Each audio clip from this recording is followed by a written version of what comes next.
How is it going, everyone? Welcome to more Gran Turismo 3, and we're gonna be continuing the arcade mode, the second half actually, like perfectly separated between stream 1 and stream 2. So yeah, let's get into it. It was in Tokyo Reverse, I think, the first race.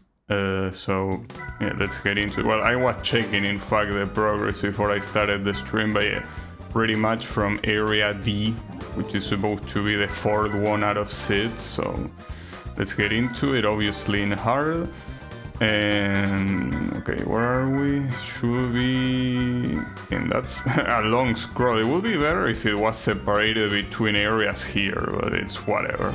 So Tokyo 2, obviously gonna go for class S, and I'm just gonna pick one of these because you know that today it's very hot, right? It's very hot in here, and the longer the stream goes on, it's probably gonna get hotter because I have the room closed. So I'm gonna try to take it easy, not do anything too try-hardy, hopefully. We will see. Also, I never used this Supra before, right? Like, I used the other Supra, well, the one that you see there. The one that is on second place? Yes, that guy. But yeah, let's just see. Well, last time, for whatever reason, the Tokyo race, well, the first attempt I lost it, but the second attempt was also pretty close of me losing it, so for some reason, wait, what the hell? Wait, I'm stuck. Okay, that was pretty weird. It feels like I was stuck on the wall there. Well, then I never seen that before.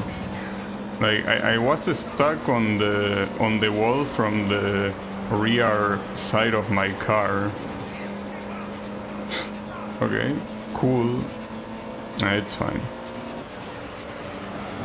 I kind of have to get used to driving, you know. In these games, it's always important to have a lap or two of warm-up.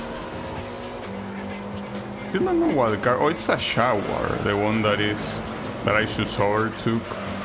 That one doesn't seem. Everyone did the same. That one doesn't seem available yet. Though I don't care about that one being available. You know what I would love being available? The Pagani Sonda. For some reason, well, I guess it's because they are the fastest ones, but none of the LMP are available here in arcade mode. But I wouldn't even care if you give me like the Mazda or the Toyota GT1. Like, if you give me the Pagani Sonda, I think it's good enough. Because it's not as fast as the other two, but it should be able to fight back better than the Dodge Viper or the Chevrolet. But yeah, unfortunately it seems that so far the unlocks have been completely worthless. Like, I don't even know why they are a thing. At least, for example, on Rally, they allow you to have more variety since they all play the same, so having an unlock allows you to, you know, pick more cars than you will normally pick. But at least in S-Class, every unlock so far has been completely worthless. And I'm assuming in the other classes it's the same thing. I mean, after all, I did one of the races in A-Class with the Skyline R34, and I didn't really need anything else, you know. So I don't really think I need anything else,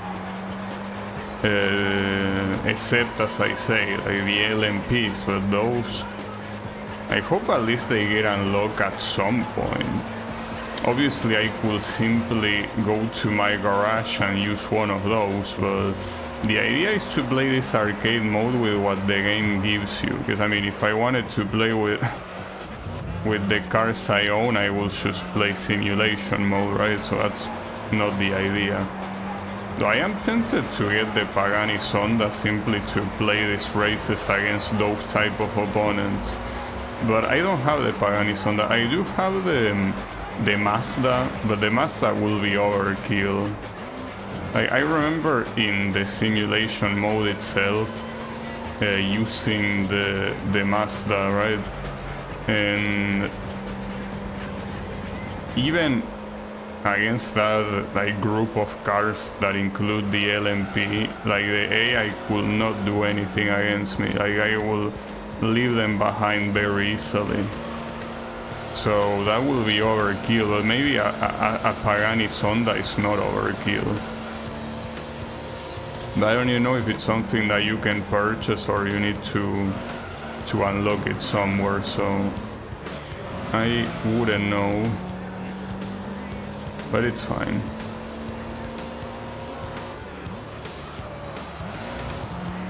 I could also try this. You know that this class, the S class, has that group of cars that includes the LMP that is completely different from this group of cars with these touring cars, right? Like these cars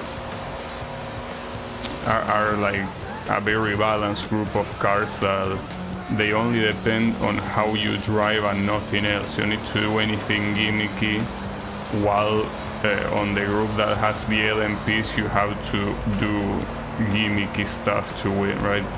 But maybe it's not only on Class X that something like that happens. Maybe if I go to Class A and I pick something other than the Skyline or the NSX, for example, or the Impreza, though I don't think there was even an Impreza, but the point is that there might be a group of cars that is as interesting as this one. I could check out of curiosity, mostly looking at their horsepower, right? And whichever one has the most horsepower, I could pick it to see if that's gonna spawn some other stronger opponents, right? Not to mention that now, after all the unlocks, there's probably more than the ones that showed up at the beginning. So I think after this race I'm gonna check that out real quick. I think it will be interesting to do.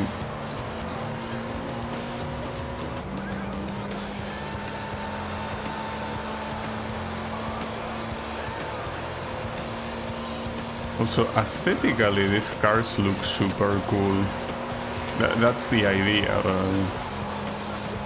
Every time that I look at a racing car, unless it's like a very ugly one, I cannot help but see how pretty they look, you know. They really look pretty.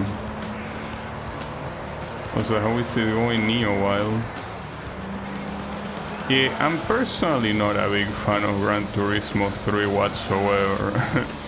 Like, in my case, I can say that it's easily my least favorite Gran Turismo game, but that's fine. At the very least, it serves the purpose of, you know, making me pass the time, right? So, hey, can't be all that bad. But it's easily my least favorite Gran Turismo game. It's a shame because it does some things I really like, but everything else, to me, it does it so badly that I cannot fully enjoy it, but it's fine. Right now, as you can see, I'm just going, you know, slow and steady, because it's very hot in here, so you know, really try hard too much. I have to go in, relax.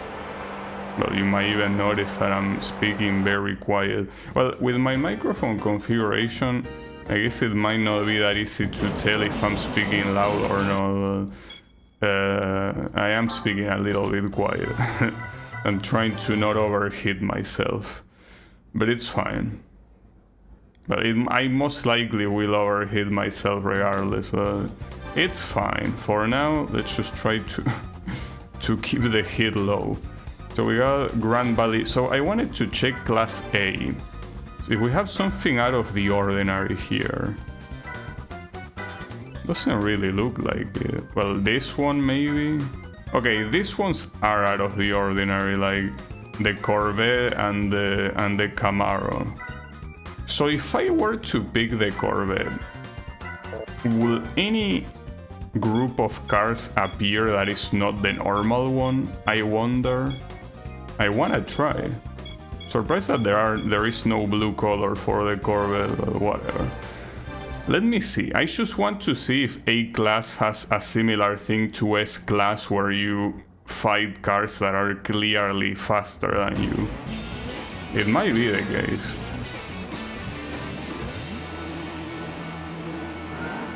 The roulette system.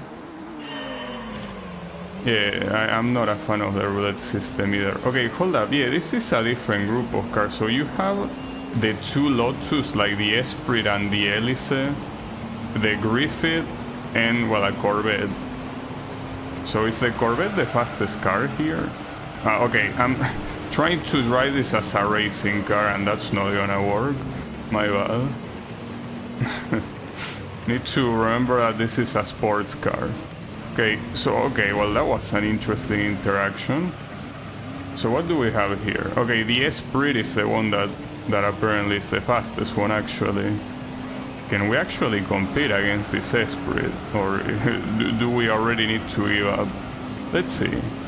Oh, the Corvette is also, at least the opponent Corvette is going fast.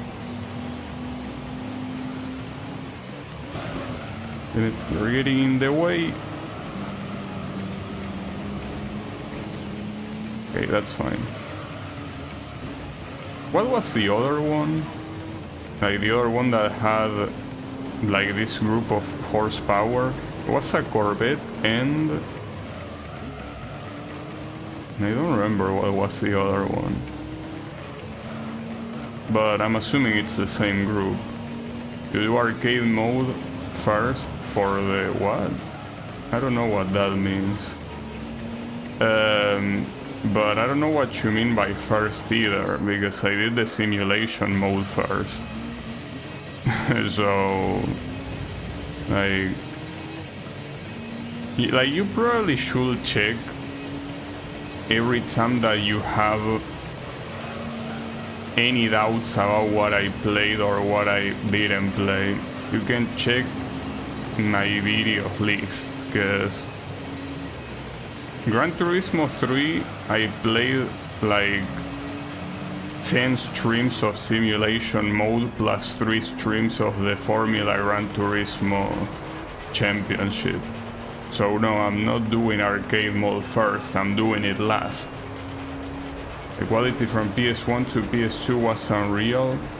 No, that part I understood. What I didn't understand is... What do you... Okay, hold up. That's look away for that corner. What you mean, the first for the panels? That's the part I didn't understand. Like, the part that this was a gigantic graphical leap, yeah, and that applies to more than just this game. Like, PS2 in itself was a gigantic leap. Like, I remember the best example being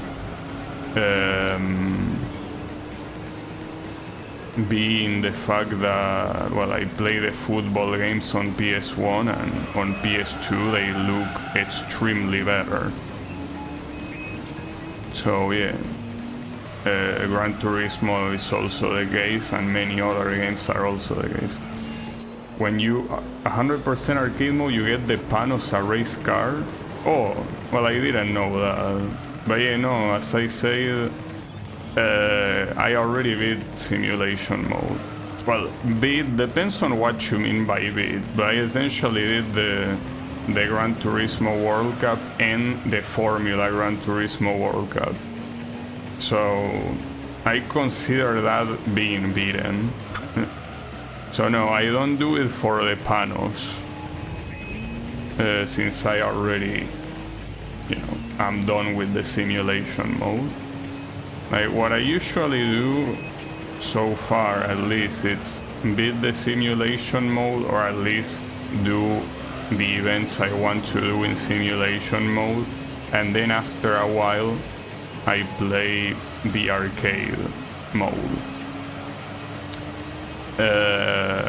Cause yeah, like I played this game on stream for the first time, the simulation mode. I'm pretty sure it was like, what, 1 year ago, maybe even more than 1 year ago.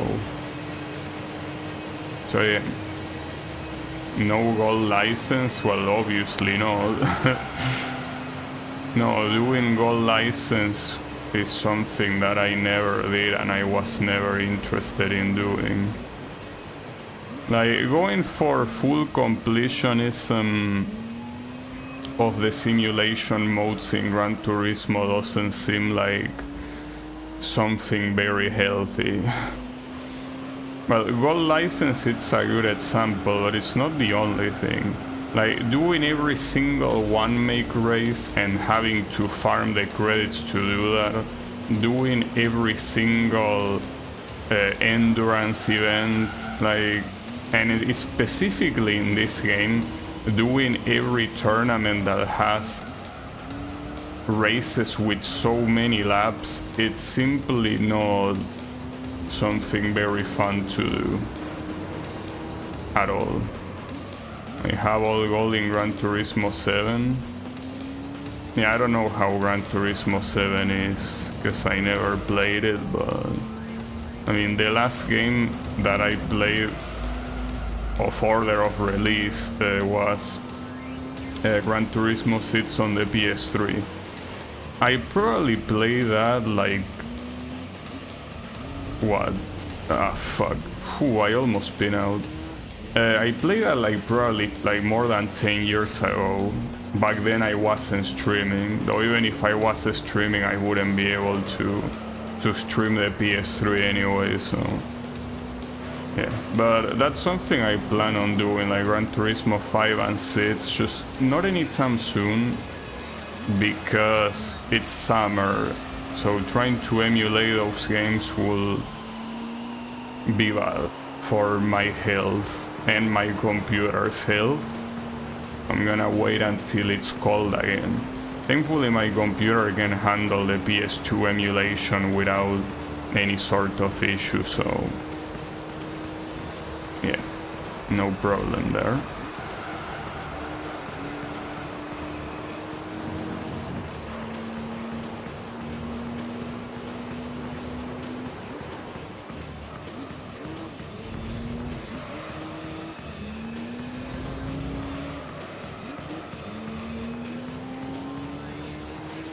Gran Turismo 6 is one of the rare games where the game with Hungarian language, so as a Hungarian, was such a nice thing to see. Oh, I see. They are from Hungary. Yeah, I don't think I know many games that even have that option. Like, you know that in classic games, the European release usually had 5 languages. But those 5 languages used to be Spanish, English, Italian, German, and French. Like, it didn't have any other language. Like, you didn't have Polish or, you know, Greek or, well, in this case, Hungarian. Usually the 5 languages were those. But yeah, nowadays, games have translation in a lot of languages. In some cases, and especially if we're talking about lower budget games, we are essentially talking about like machine translation. But something like Gran Turismo, with how big it is, it can certainly afford an actual translation in multiple languages. Well, not to mention that it's not a story game, though it does have a lot of text, because every car has its own little description with the story and, you know, the technical specifications and all of that, right? That this thing, there we go, was a little bit pointing at the wrong angle. I think should be fine now though. Well, there's probably not much of a difference, but yeah.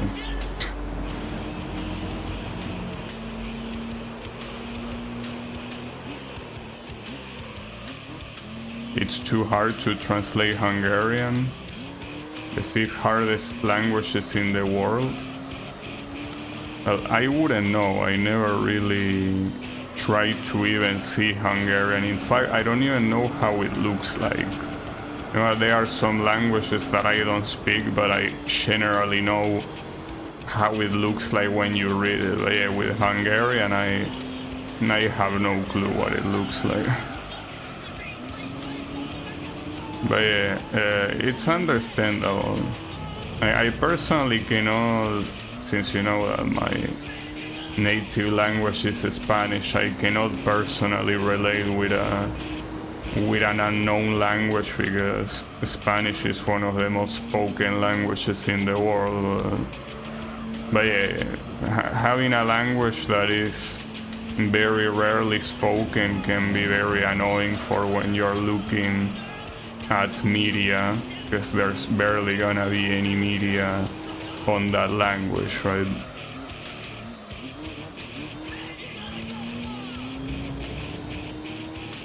Technically you speak Spanish? Yeah, Spanish is my native language, but Spanish is a very popular language, so you have tons of content in Spanish, even though I don't consume it because I have no need to.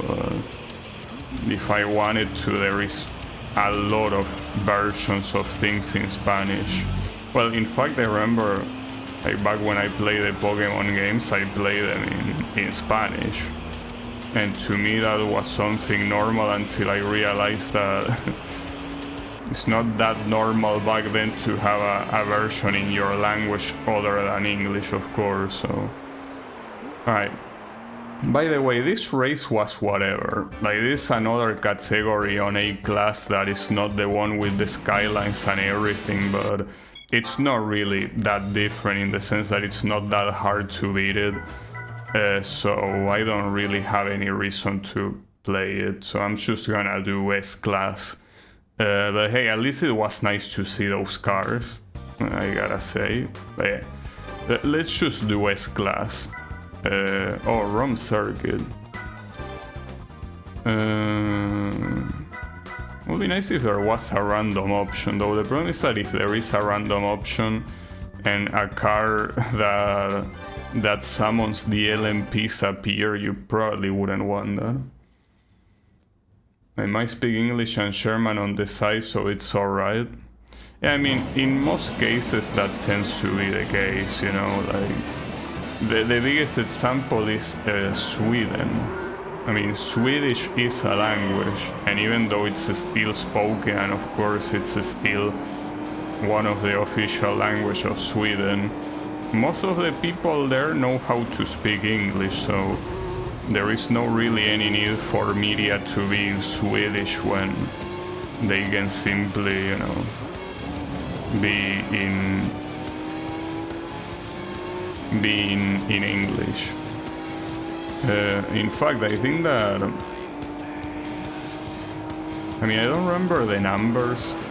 I think that's something like, it was a very high percentage of people that spoke English, basically. So it's understandable. Unfortunately, those languages, not yet, but at some point those languages are gonna die. It's a shame, but with globalization, languages that are not spoken that much are not gonna survive. I mean, they can survive in the same way that Latin survives. But yeah, I mean, nobody actually uses Latin to communicate, even though you can still study it, like it's there, they are... Oh, okay, you don't need to brake for that one. Okay, well, good to know. Yeah, the Mazda LMP is not here unless you pick the Dodge Viper, the Chevrolet Corvette, or another car that I don't remember the name, but if you pick these ones, you cannot get LMPs. Like, you will always get this lineup that you see here. And that's exactly what I'm aiming for, because I don't wanna race against the LMP. I mean, I don't wanna race against the LMP unless I can drive an LMP myself. I mean, come on.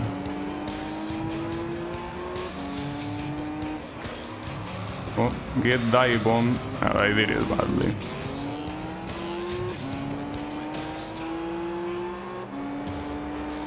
Older generations, for example, my parents had to learn Russian.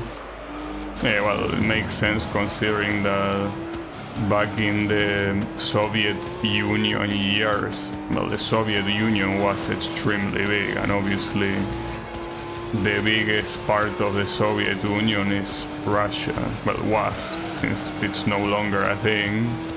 Also, I keep forgetting to not brake on that corner, god damn it. You better remember it for the final lap. That was close. You see, I'm already not doing well enough with this car. I certainly will not do good if I pick the Dodge Viper and I had to fight against the LMPs. Not to mention, this is a track with very, very long straights, so you're not really gonna be beating the LMPs here.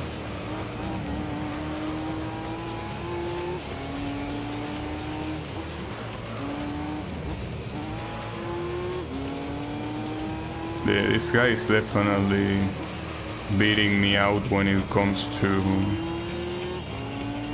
the racing lines he's doing. Like, I'm doing very badly.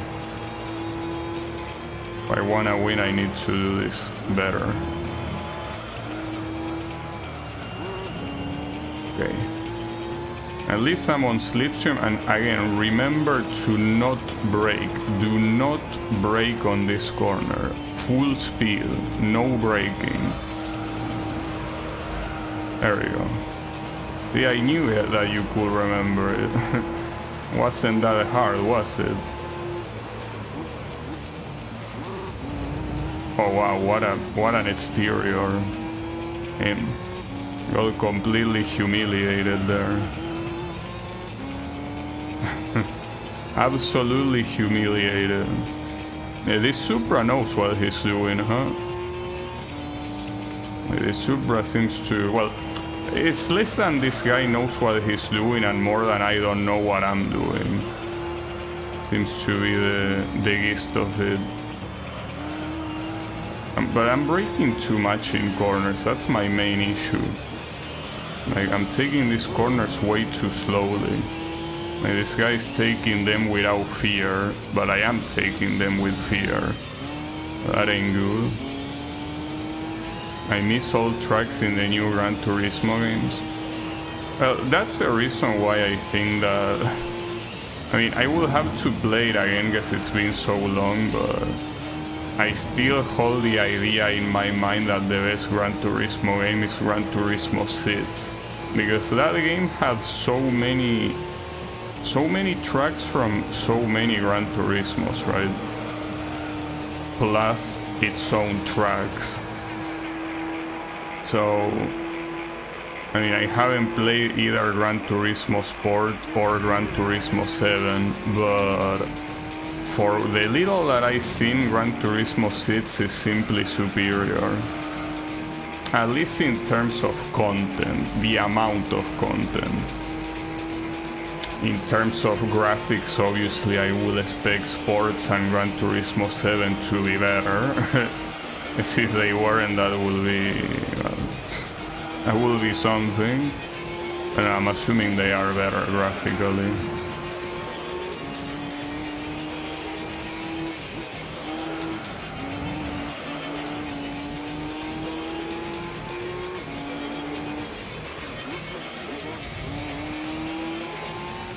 this track in reverse is very clearly a lot harder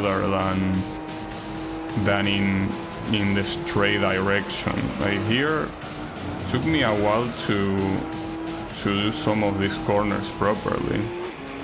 Like you can do them very fast, but since a lot of them are blind corners from this side, it's hard to tell that you can actually do them fast.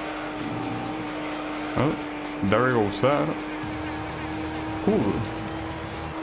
It was a nice race. But as I say, it's mostly because I couldn't get used to the track until the last 2 laps, but it was still cool. Gran Turismo 6 had the most amount of cars in racing history with 1,300 or 102,000. Gran Turismo 7 is good and it has almost 600 with the free updates. Yeah, I was mostly talking about the tracks though, because obviously it's nice to have like the biggest car library in the history of video games, but you also gotta keep in mind that a lot of those tracks are like the Nissan Skyline in like the 300 versions it has, right? I'm gonna pick the Ford Escort since I didn't pick it yet. But the thing is that in terms of tracks, I think that Gran Turismo 6, for what I've seen, mugs the other Gran Turismo games. Like the ones that came later.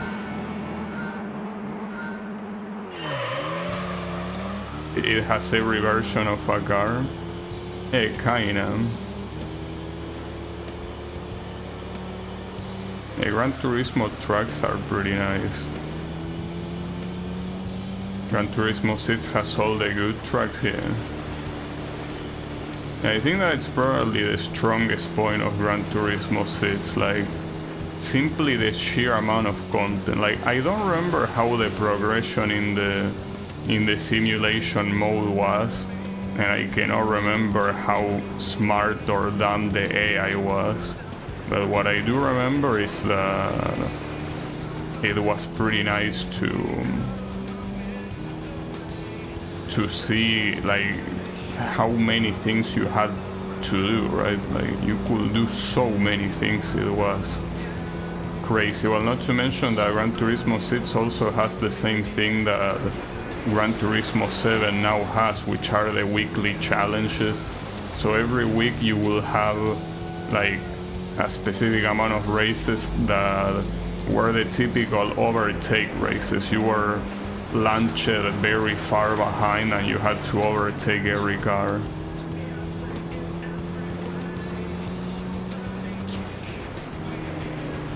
You get stars 3 of them for first, and you need a certain amount of number of stars to unlock stuff. Oh, that's interesting. Yeah, I didn't remember that. It's been, as I say, very, very long since I played the PlayStation 3 Gran Turismo games. And I'm really looking forward to them, because I remember enjoying them a lot, right? Like essentially to me, like I remember like Gran Turismo 1, 4 and 6 to be the Gran Turismos that I enjoyed the most when I was younger. And after replaying them up until 4, I can definitely say that 1 and 4 are still pretty much as good as I remember them.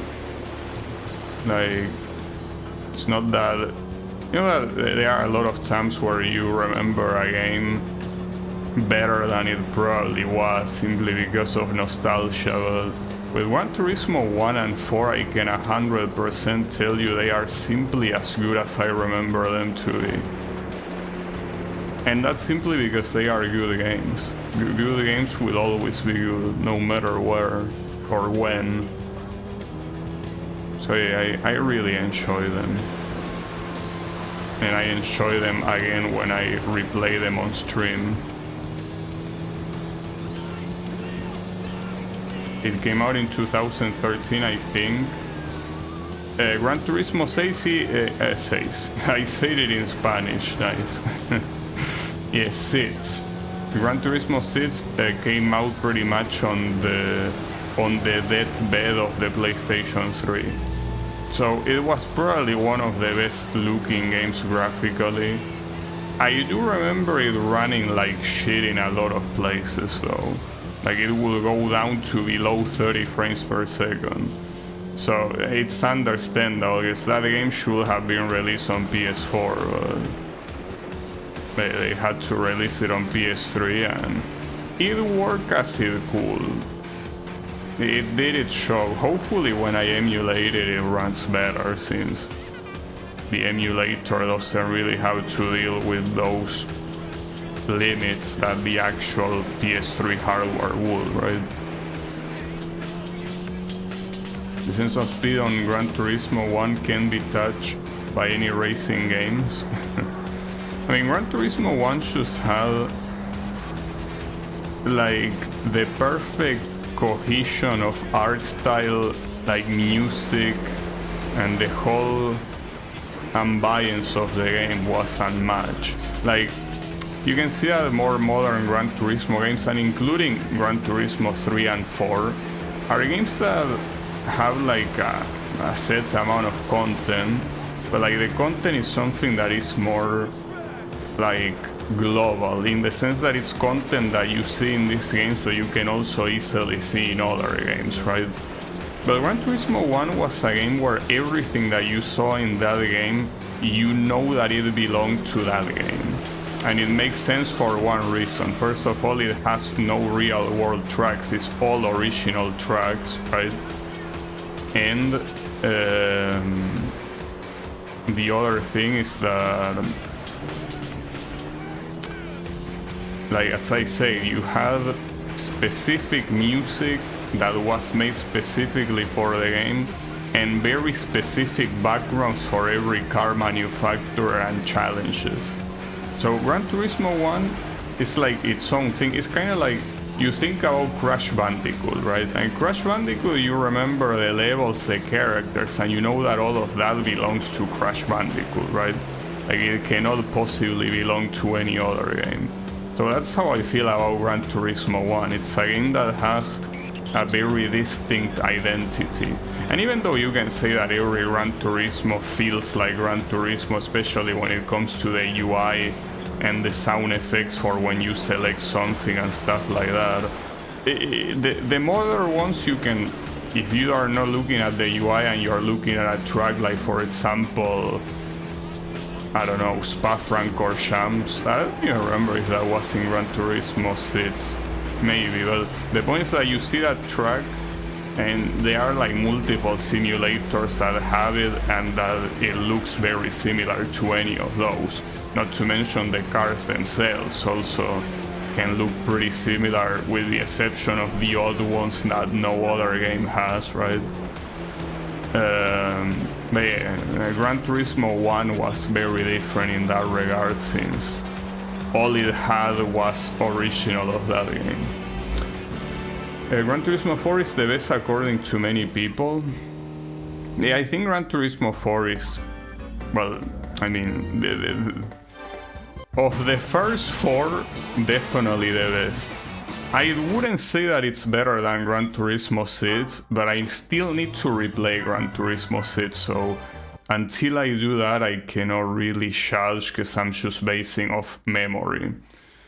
Maybe we get Gran Turismo 8 before PS6. Well, in my case, I don't care, because what I know is that I'm not gonna purchase either the PS4 or the PS6 if it eventually releases, so I'm not really worried. Like, to me it makes no difference, you know. I guess we can pick the Peugeot, pretty much the only car that I didn't use in this arcade mode. I mean, I did use it in the simulation mode, but not here. And we're going against the Ford Focus. This is a hard track, and it's the first time that I drive it, so we will see how it goes. The real driving simulator. Well, back then it was certainly quite mind-blowing in general, so calling itself simulator back then when you compare it to the competition made sense.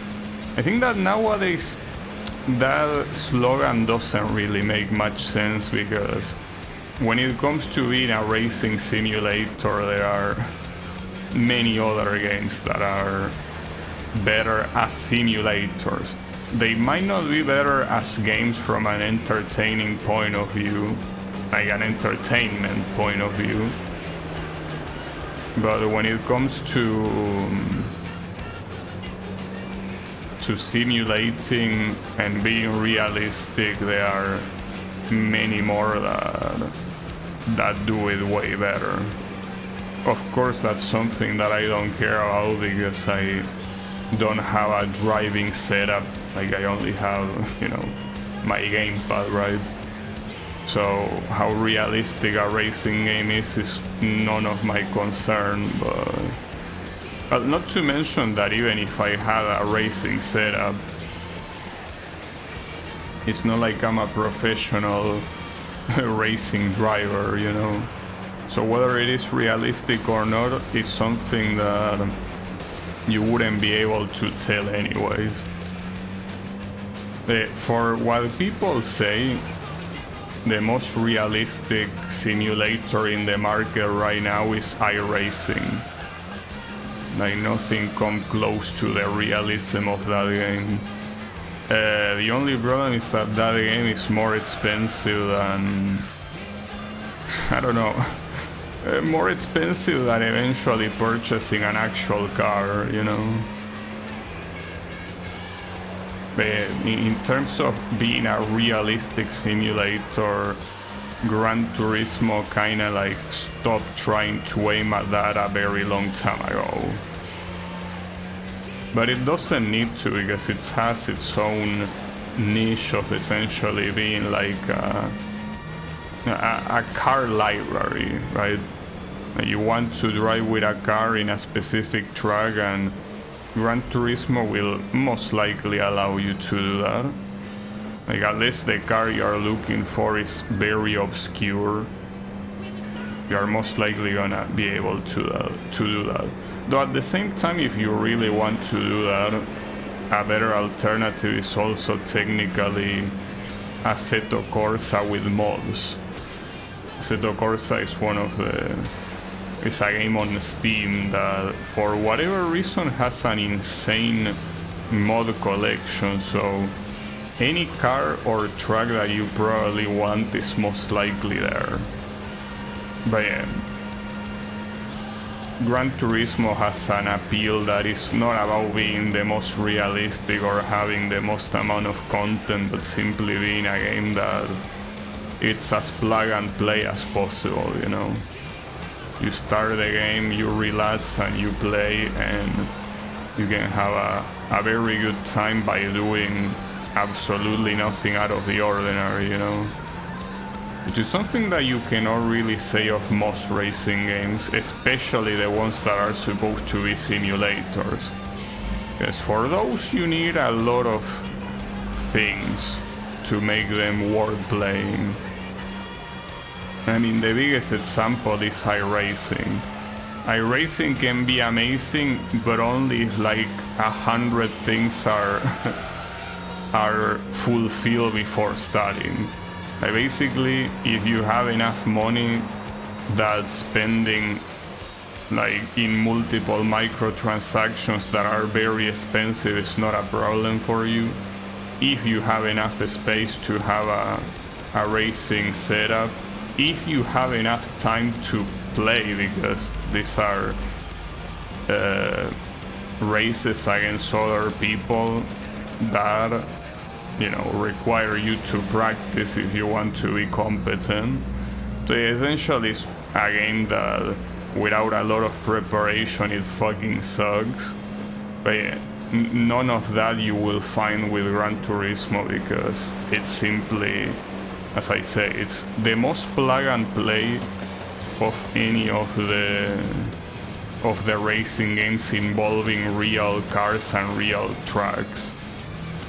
It doesn't get more plug and play than Gran Turismo, and that's what they always go for. That's the most important thing.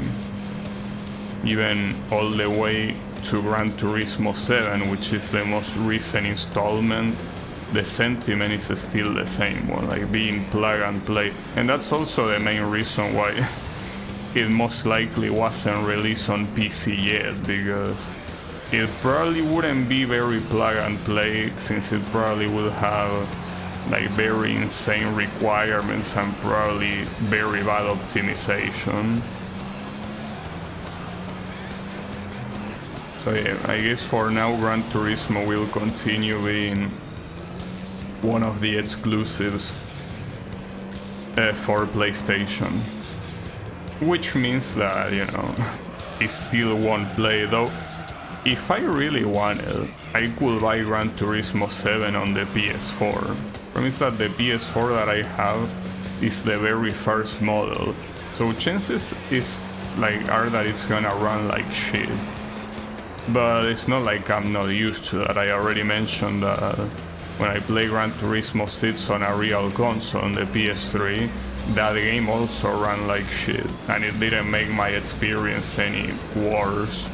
Well, I guess you can say that it made it worse, since if it actually ran at stable 60 frames per second, it obviously would have been better.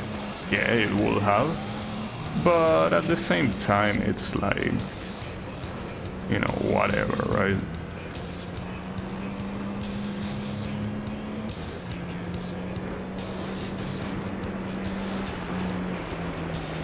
It was still enjoyable even with all the insane frame drops.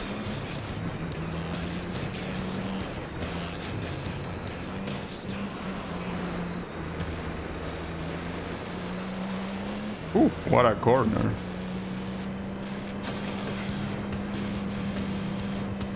So essentially, in this arcade mode, the only way to have an AI that gets relatively close to you, assuming you're playing well, is, I mean, if you're playing badly, any AI can get close to you. If you're playing well, the only AI that can get close to you is essentially the one in Class S that has the LMP. And yeah, that's something that, more than getting close, is abusing their status as a faster car. So obviously they will get close and more. But yeah, seems that we're not gonna find anything in the same vein as the Formula races in simulation mode, which is a shame, but it's fine. At least we can keep that as a very special thing that only happened once, right? Well, I mean, having it as a special thing that won't be repeated is okay. Has a certain charm to it. But, you know. There's only one more. Oh. I had a little bug walking on my forearm. It was like a very small one. I don't know where it came from. Maybe it fell from the ceiling. Could be. Anyways, Class S. Let me do... What could we pick? Let me go with the NSX. Why not? Also, I'm surprised that here the Mazda RX-7 is not an option. Maybe it's because it mugs all of these cars. I think it definitely does mug them. I mean, I remember doing the endurance in Grand Valley, and they couldn't even get close, you know. So why was the camera different there? Did I actually accidentally press triangle at the wrong time? Maybe.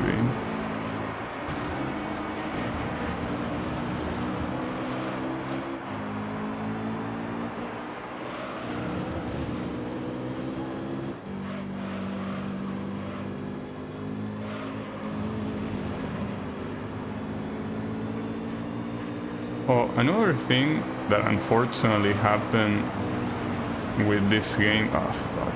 Yeah, you cannot go to the sun like that. That's not gonna work.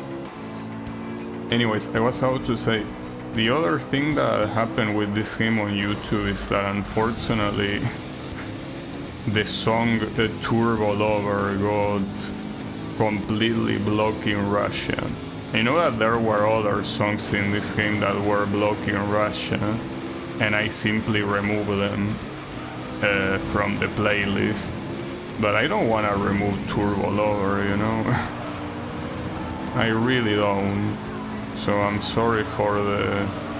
Well, I was gonna say sorry for the Russian bros that might watch the stream, but at this moment I don't think I have a single Russian viewer, so I don't think that that's gonna affect them. Not to mention that whenever that stupid war is over, I'm pretty sure that these music companies are gonna roll back these blocks anyway, so...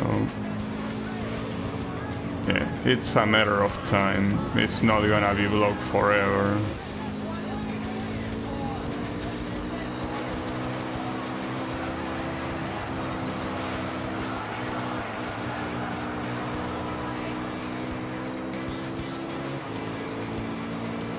Yeah, it's a shame because the other ones that I remove, I didn't have any problem removing them because it's like, I don't care about those songs, but...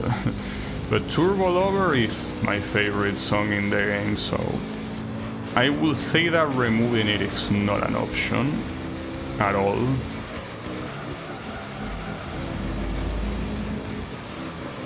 So yeah, I'm afraid it's not gonna happen. But it's not the only song. Like, I've seen some past videos that not only videos but live streams that, for example, I think one of them was a Project Viva live stream that suddenly one of the songs got completely blocked, and it's like, dude, I streamed that like 2 years ago. Why are you blocking this now? But it did get blocked. So that's a shame. It is what it is. As I said, at least I don't really have any Russian viewer right now, so it's not really affecting anyone. No, most of the viewers that I have are from the USA or the UK. I'm really surprised. Like, I will always say how surprised I am that countries where English is spoken natively don't mind hearing someone that is a complete non-native speaking English. Well, it's possible that the people that watch are not native themselves, you know. Like, even if you're from the USA or the UK, doesn't really mean that your native language is English, even though the odds are obviously a lot higher. You could easily be, well, either an immigrant or a son of immigrants that hasn't really been taught English as the first language, you know. Especially in the USA, for example, you have extremely big Chinese communities. You have entire neighborhoods that are Chinatowns. And I'm pretty sure that a lot of those do not have English as their first language, even though they probably manage it very well, but they don't speak it natively, right? Well, and in the UK it's also the same. In fact, for what I understand, the UK is one of the countries in Europe with the most amount of immigration. Well, probably not. I will say that maybe France and Germany are bigger. But I do know that England has a lot of it, and most of those countries also don't have English as the first language, so it is possible that their language is also not English as the first one, right? Assuming that the people that watch me do have English as the first language, I am surprised that they don't mind listening to an ESL speaking their language. Because a lot of times I completely butcher some words because I simply don't know how they are pronounced, because I never encountered them before, or I did encounter them but I never heard how you pronounce them, right? But at least for now it seems that at least the people that watch don't seem to mind that too much, so I am glad. But I'm still trying to get better every time. Well, not really get better by studying, but rather getting better by having more exposure and especially more practice, right? I mean, every stream that I do to me is also partly English practice, right? I'm essentially practicing English 3 hours a day, since I stream every day, right? So that's cool. Yeah. We unlock a new set of races, by the way. Though before we go anywhere, let me save. Remember, this game does not have automatic save, so you have to save manually every time. No problem, since differently from Burnout Dominator here, the save is very fast. You don't have to wait like 20 seconds for the game to save, thankfully. Alright, so what is the new set of things that we unlock? Oh, we have Route 11, huh? I'm very tempted to try this one with the Dodge Viper. Though, wait a second. Is that the one? Because there are only 5 tracks in here, not 6. Wait, did we fuck up something or what? Oh, there are 5. In the last 2 there are only 5. Oh, I didn't know that. Well, okay. Interesting. So it's gonna be a little bit shorter than I expected. Alright. So, first of all, what did... Oh, the Pagani Sonda, nice. Okay, I'm using this one. No doubts. It's what I was saying earlier. I wish the Pagani Sonda was available. Well, now it is. So this car, as I was mentioning earlier, is not necessarily faster than the LMPs, but it's fast enough to rival them at least. Oh, well, not to mention the Mazda LMP actually is in first place, and the Toyota is in second. And that's fucked up. That's fine, don't worry about it. As you can see, this car already mugs the other cars in terms of speed. But yeah, I still gotta be careful. Maybe when it comes to corners, it's still very messed up. We will see. This is a hard track also when it comes to corners, because it has too many slow corners. In fact, I was originally planning on using the Dodge Viper precisely because I knew that the Le Mans prototypes were gonna struggle. Well, this car is not a Le Mans prototype. For what I understand, this is simply one of those cars that they call a supercar. It's used in some competitions, and hey, maybe it got used in a Le Mans competition, but it's not particularly a prototype. In fact, I don't know, it might even be a street legal car. I think. I'm not sure though, maybe I'm wrong. Maybe it's not street legal at all. But hey, at least this gives me access to this like group of cars, which is what I wanted. Now the question is, once I get used to this Pagani Sonda, how easy is it gonna be to win? Because right now I'm mostly trying to get used to... what the hell? Well, the Le Mans prototype is not doing very well by himself, it seems. The thing is that Right now I'm trying to kind of get used to it, but once I get used to it, I might be able to simply win as easily as I win with the other group of cars. It's pretty clear though that the LMP is faster, though this LMP, because the Toyota GT1 is not even here. Well, actually he might be the one in 4th place, right? Yeah, okay, never mind. Sure, he is there. He actually is there. So I'm glad that I get to use the Pagani Sonda, because I never used this car in Gran Turismo. Never.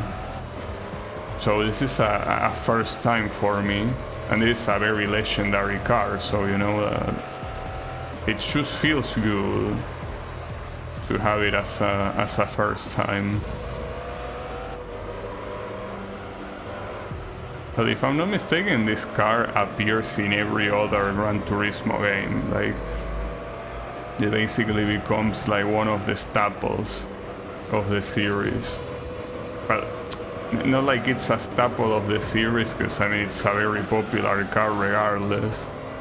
If anything, a staple of the series are the TBR cars that no one else cares about, but this Gran Turismo has been using them from the very beginning. The Pagani Sonda is way more popular than that. But it is true that, as I say, I'm pretty sure this car appears in every other Gran Turismo game, so maybe staple is not the word, but more like it's a concurrent car. Now I wonder if at the end you will be able to have the LMPs, because apparently this group of races at the end seem to unlock more cars than the previous ones. That being said, even if these LMPs are unlocked, I cannot really be asked to pick them, because if I were to pick the Mazda, I know that I'm gonna mug absolutely everyone, like I already did in simulation mode. So if anything, I think I'm just sticking with this Sonda. It's a pretty cool car. I mean, I like the way it looks, but it's also nice to drive around, you know. And this race in particular is a race that the Le Mans prototypes have troubled with because of how many corners and how slow they are. But maybe in another track, like let's say, I don't know, what could it be?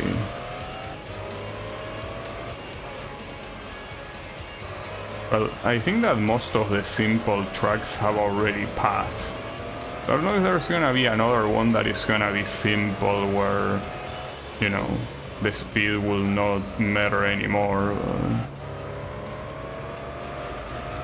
But we will see.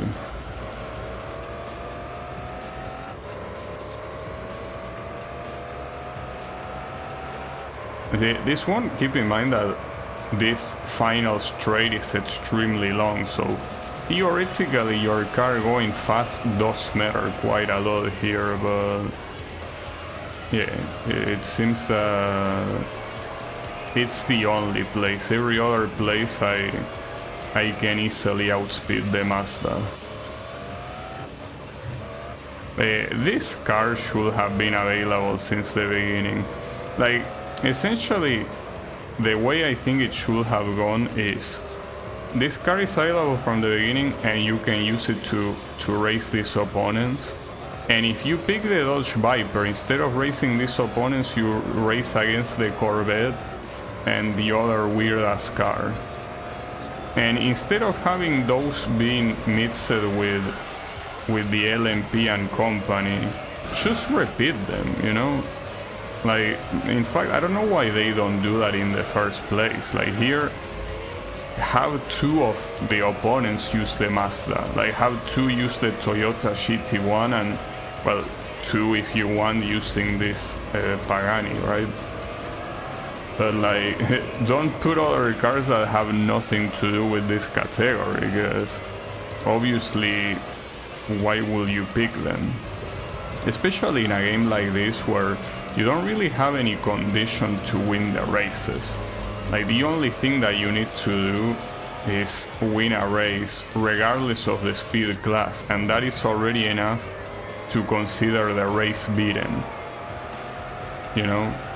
So if that's the case, why would anyone in their right mind pick the Dodge Viper? I mean, obviously, yes, someone that wants a challenge, but I think it goes beyond wanting a challenge. It's like you want to get your ass kicked, like you enjoy getting your ass kicked.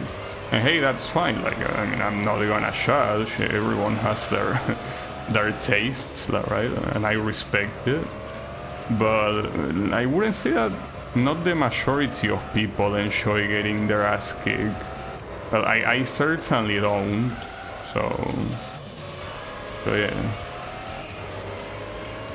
I feel like the Viper should have been with their own group of cars, and these LMPs should also be with their own group of cars. Very big mistake. I do expect that Gran Turismo 4 at least corrects that, especially because Gran Turismo 4 has a lot more LMPs. Like, it has the Nissan R92, has the Nissan R89,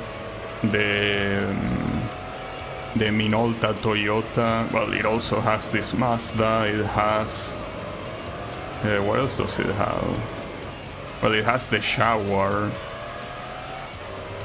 Like, it has a lot of cars that can compete in that category without trouble. So I hope that they don't make the mistake of mixing slower cars with them. Well, theoretically they already mix slower cars in simulation mode, but I do hope that whatever cars are pickable in arcade mode, that unless one of them is an LMP, that you don't actually get to have the LMPs as opponents, right? Alright, that was clean, and this car is pretty cool to drive, so I think that for now I'm just gonna keep going with this one.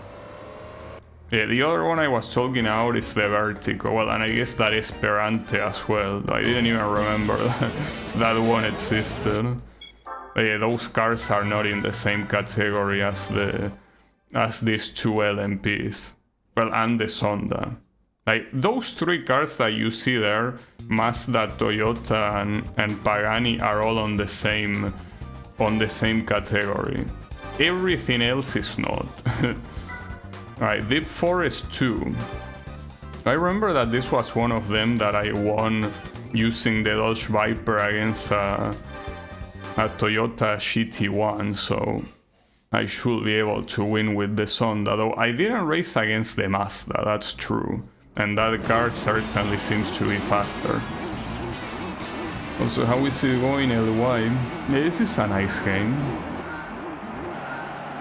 Wait a second. There is no Le Mans prototype here? I'm the only one using the Pagani? Well, hold up. I don't want to race against these shovers. Damn, so...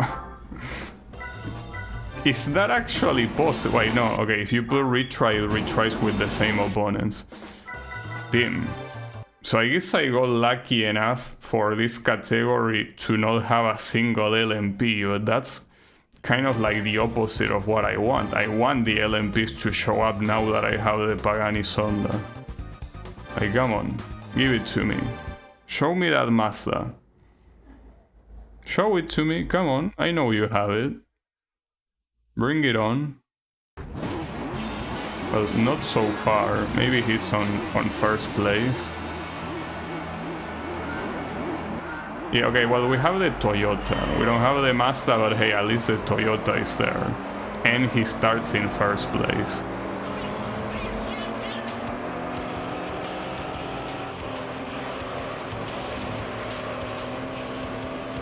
My favorite car is the Dodge and the Mustang. Yeah, Dodge Viper is pretty nice. It's a shame that it kinda got scammed in this arcade mode, because If you want to pick the Dodge Viper, you better be ready to compete against the LMPs. And that's something that I particularly don't find to be very nice. But I guess you can get lucky and not have the LMPs, but it's a very low chance. Oh, you went too long, Mr. Toyota. Way too long. That's not the right racing line. So this car theoretically is also faster than the Sonda, but not by that much, I think.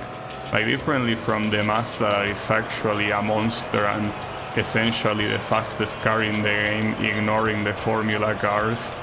This one is a lot more humble. I mean, it's still an LMP. Like, it's still a car that goes extremely fast no matter what. It's a lot more reasonable than the Mazda that actually goes extremely fast.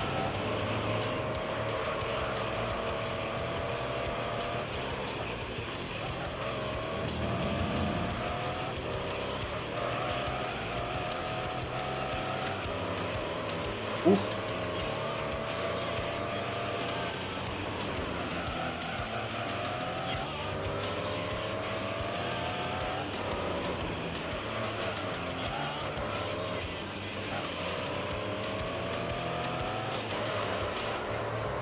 It seems that here, at least in a track like this, it's not a problem to go against the LMP. Well, not with the Pagani, at least. Though there is one car that is following the Toyota pretty close, that is one of the Nissans. So, I mean, I'm surprised that's the case. It seems that Nissan is also pretty fast. I guess at the end of the day, the real rival here is the Mazda. That's the one that clearly is at the top. And it would be so nice if there was a surprise when you beat every single track and you get the Formula cars to compete. I don't think that's gonna happen. I don't think it will.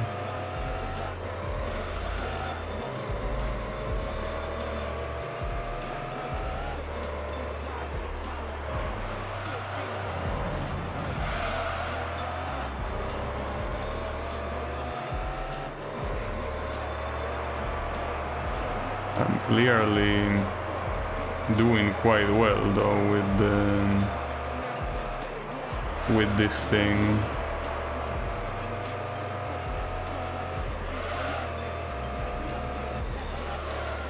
This might be a similar experience to... Though, again, I'm surprised how the Nissan... Like, it even feels like the Toyota is the one thing that is keeping the Nissan at bay. If it wasn't for the Toyota, maybe that guy would be closer to me. So I guess in that previous attempt where that car was there, it's not like there wasn't any fast opponent, like that was the fast opponent. I fucked up. That sucks. I don't think I'm recovering from that. Completely lost control. That's what I get for making fun of the Toyota for losing control. Well, we will see. Well, the problem is that the Nissan actually overtook the Toyota, so if he ends up being faster, that's gonna be bad news for me. But we will see. There is still one more lap, so it's not over yet, but I need to do this fast if I want to win.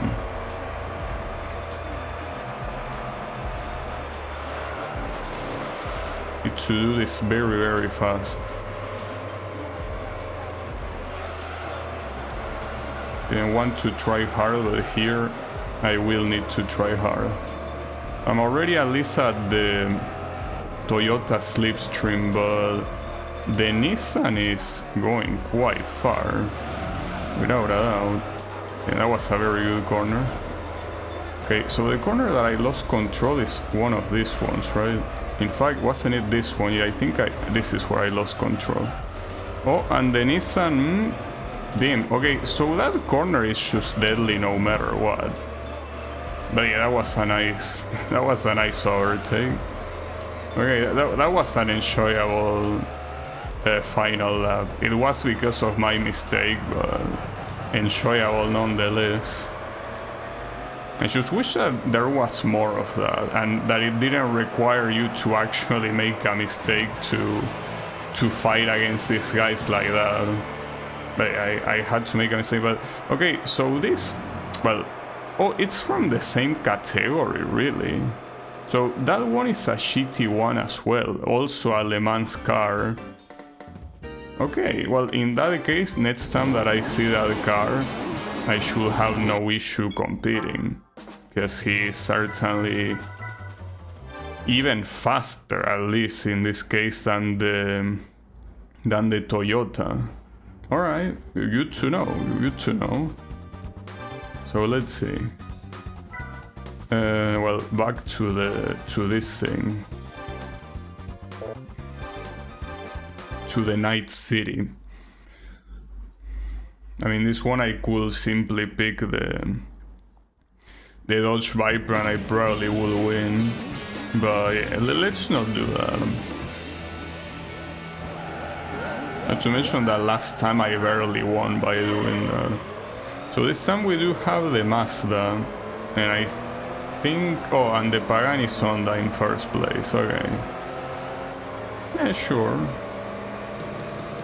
Then the Mazda is such a monster, like... you can just tell the sheer speed of that thing is suffocating. Yeah, as I say, fastest car in the game, ignoring the formulas. So it was bound to happen. Well, in Gran Turismo 4, I don't think it's the fastest one, since that title goes to the Minolta Toyota most likely. Well, either the Minolta Toyota or the or one of the Nissans, like either the R92 or R89. One of those two is the fastest. One of those three, if you include the Minolta. This is the song that will get this video blocked in Russia. Damn it.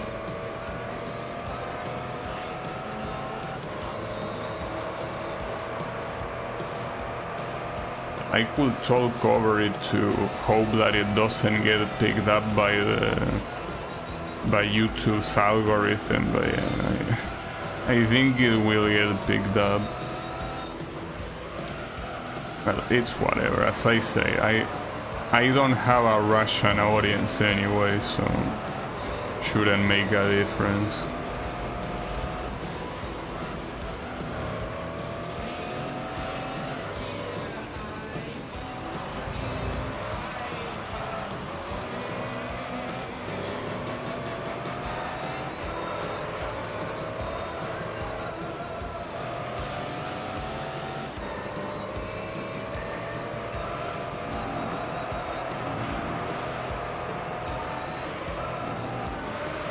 So, I think that right now, all of the tracks that are remaining are essentially, well, except for Monaco, every track remaining I think is gonna be like the reverse version of an already existing track.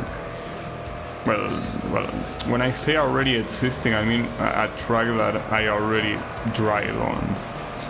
Well, this one that I'm doing right now is an example, yeah. And Monaco is also the last one of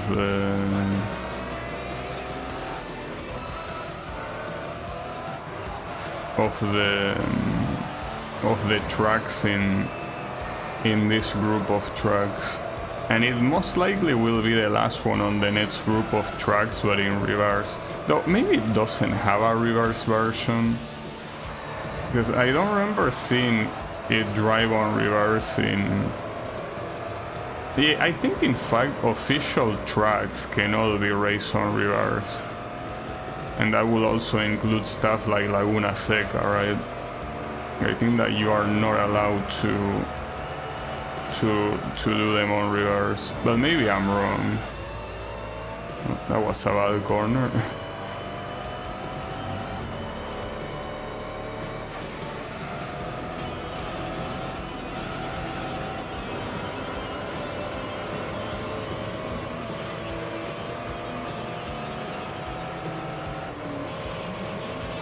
I like how cool that thing that is in the middle center of the middle center. That's a little bit redundant. I meant in the bottom center of the car is, well, the bottom, the rear, like that thing that looks like 4 exhaust pipes. I don't know what they are. Well, maybe they are exhaust pipes. They look like very futuristic, right?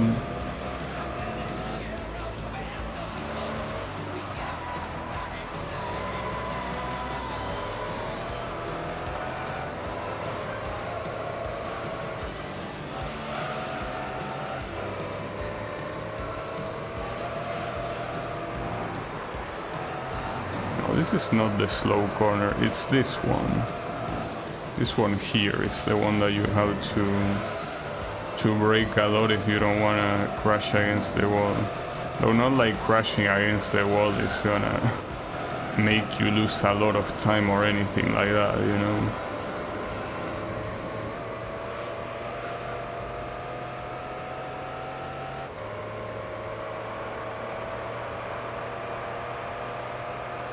Well, it's the final lap. Seems that this Pagani Sonda just has no issues on going against the LMPs. So it's very similar to simply picking one of the touring cars in that regard. Like, as long as you don't make any mistakes, your victory is pretty much guaranteed. So in Monaco, you know that I'm very tempted to pick the Dodge Viper because Monaco is a track that has like a lot of crazy corners, right?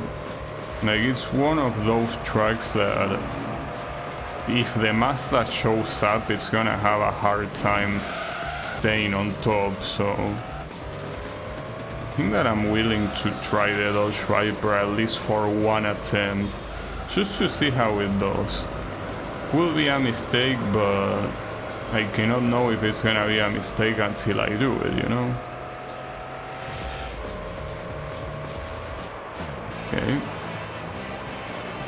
Okay, with that gigantic crash, it was even the best lap I did. Yeah. Let's see. Let's see what we have. Well, I don't think it's the next race, right?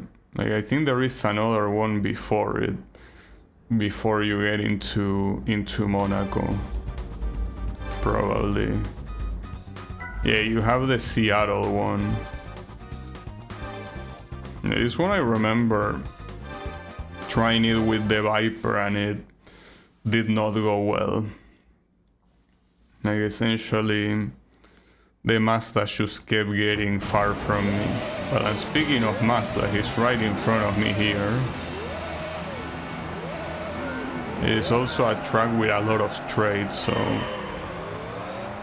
naturally faster cars can be an issue.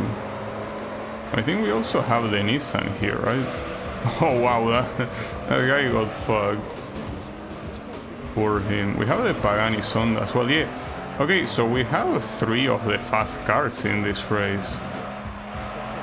Well, we already have that every time the Pagani, the Mazda and the Toyota showed up on the same race, but here instead of the Toyota we have the Nissan. Oh, the Mazda cannot go anywhere there. Got completely cornered between me and the other guy. And surprisingly, this guy, I think the only reason why that guy was keeping up is because the Mazda was pushing him. So he will fall behind now that he got overtaken. And the Nissan is the one taking the lead here. Not for long though. Oh, gotta be careful with these champs.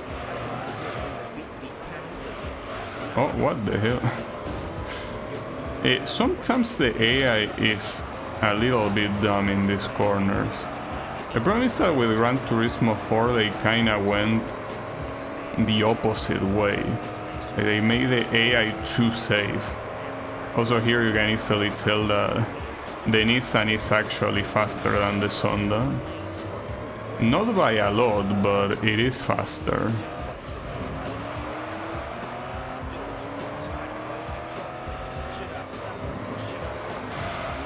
Ouch. Yeah, I'm doing these corners pretty badly. I mean, Seattle is not an easy track whatsoever. Now, doing these corners well is challenging. You know, the Mazda overtook me. Yeah. Nothing that cannot be fixed by, but by actually driving well, you know? Yeah, let's just drive well.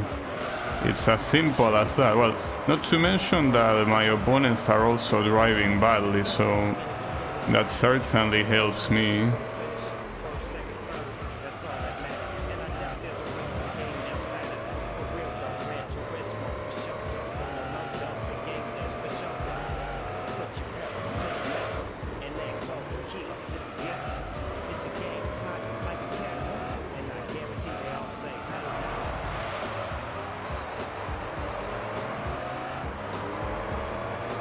Okay.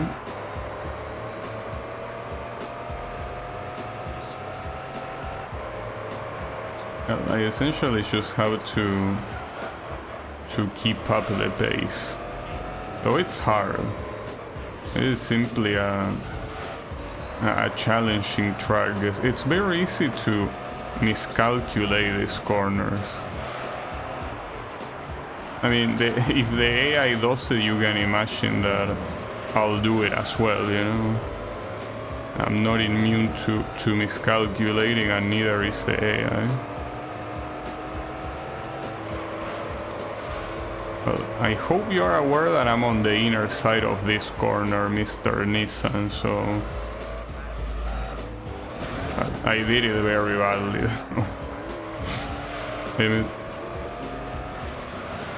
That corner there, the AI seems to always fumble it, no matter what.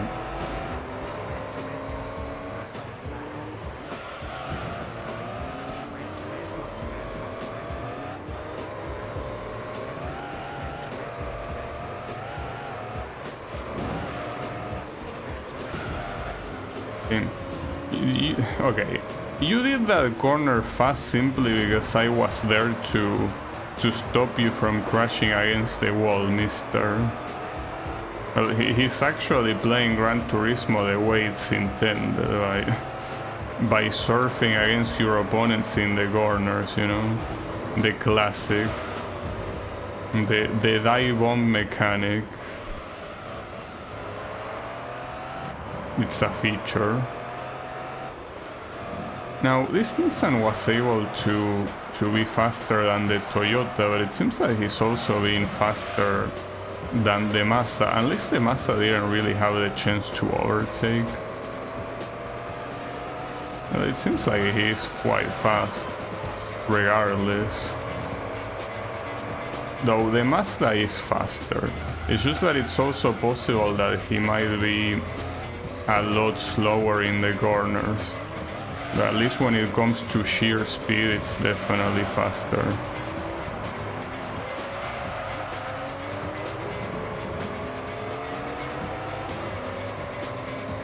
You know, I'm completely cornered. It's fine. Oh, and the Mazda got first. I don't know if that's a good or a bad thing. Will be a bad thing. I don't think it's gonna make... Oh shit, that was dangerous. I don't think it's gonna make a difference. Now the problem is that if this was the final lap, I would have lost. But the final lap is the next one, so I cannot really screw up here. But I most likely will. We will see. It's not over yet.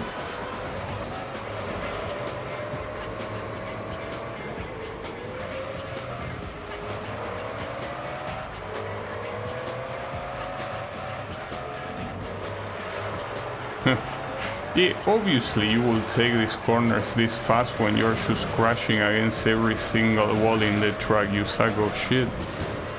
How couldn't you get them fast? Like, yeah, I can also take them fast if I just use the walls as a surfing mechanic. God damn it. I guess the Gran Turismo 3 AI might be the most aggressive when it comes to that, which is the reason why I think that the ones in the following games feel a lot more gimp, because they actually, you know, are made to... Oh, that was bad. That was pretty bad, and especially on a corner exit that leads to a straight like this one. That was very bad.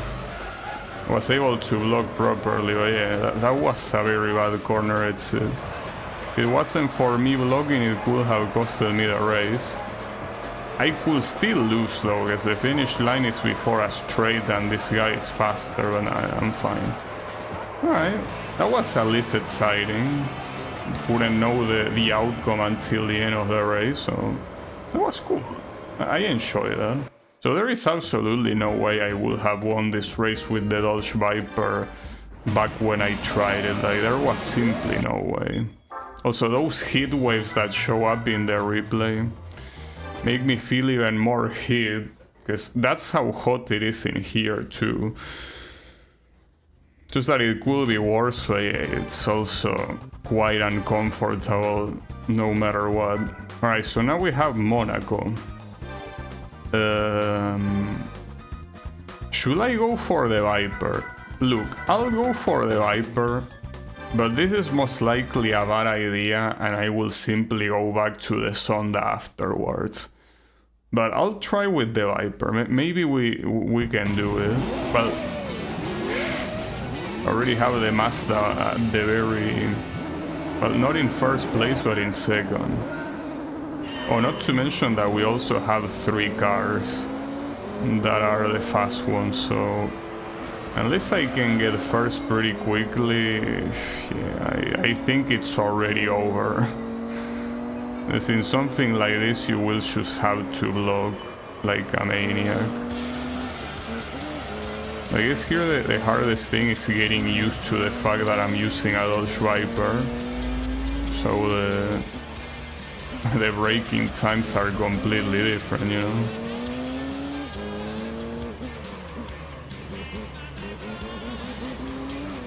Okay, I got the first place, so it's probably not gonna be bad at all. The only places that could be a problem are this tunnel and that place with the uphill where you have the sun in the background. Those are straights, which obviously mean that these guys will go very fast.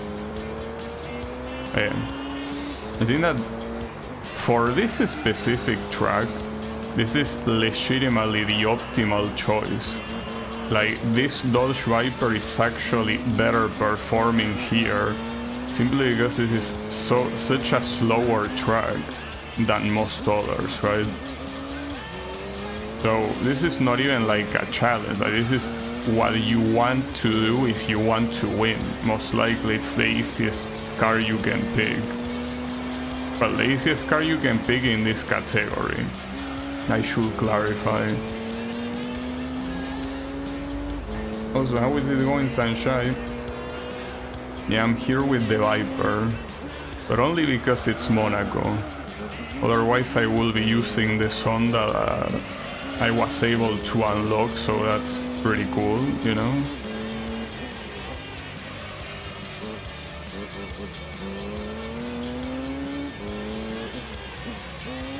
Here the Viper does very well.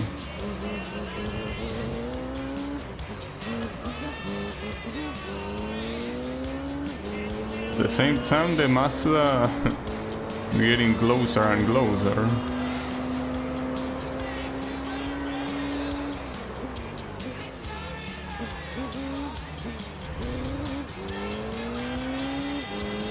Yeah, I'm doing well.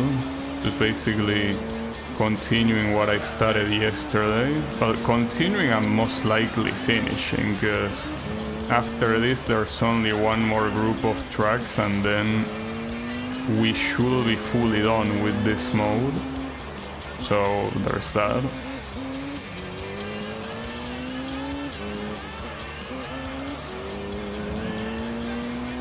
Get ready for another intense battle. Well, this battle, as I say, will most likely not be intense because the Viper is actually performing better than the LMPs for being a slower track, so I don't think there's gonna be much intensity here. In fact, I will be surprised if this guy can even get close to overtaking me. Well, if I make a mistake, that clearly will be the case, but as long as I keep driving well, like, this guy cannot do anything against me.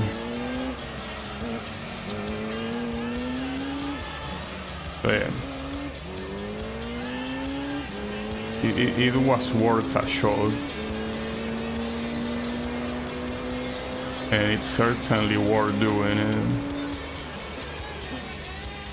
I could have also tried the other car, the one that is not the Viper, but I don't think there's any reason to pick that car in the first place, you know.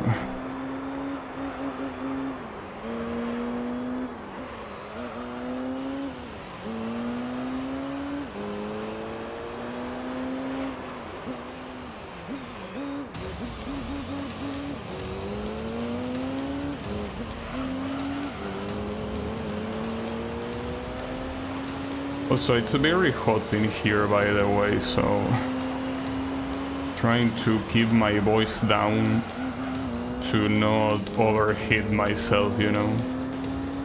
It's unfortunately one of those days that it reminds you that we are in summer.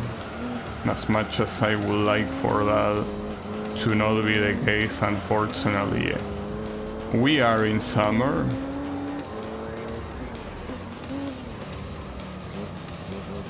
Have an ice bath? No, I don't think that's what I will do. I mean, having a bath with anything other than warm water doesn't seem like a good idea to me. So yeah, I will have to pass on that offer.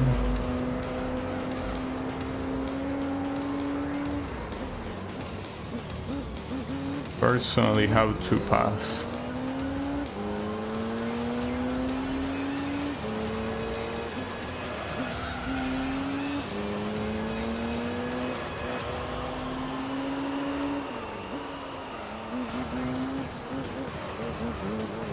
I did one of those corners, I did very well.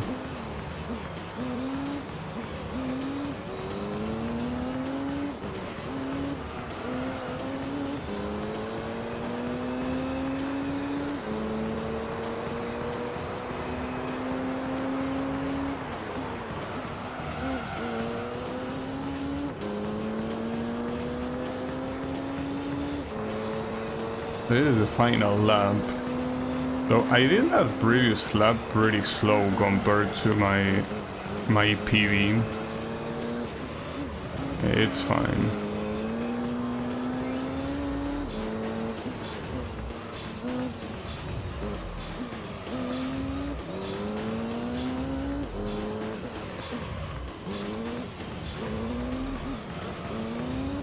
Now, you know that there's not supposed to be tire wear in this mode, but sometimes I feel like towards the end of the race, the tires start drifting a lot more, so I do wonder if there is actual tire wear, but the game simply doesn't show it to you. Because that also will explain like that accident that I had in Deep Forest with the Pagani Sonda. Because I'm pretty sure I was doing that corner like that in the previous lap, so it was only a problem in that lap.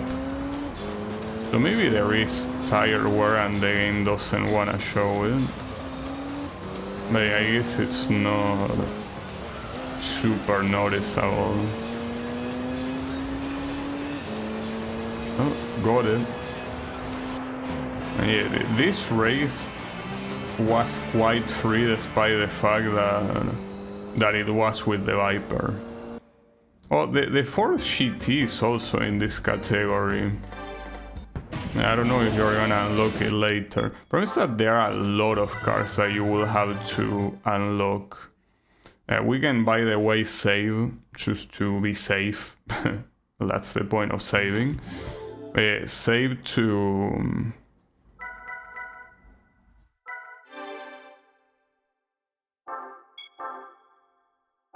yeah. To at least make sure that nothing bad happens, or if something bad happens, that at least the progress is saved. So now on to the final group of tracks, starting with what? Why with this one? Oh, because it's on rain.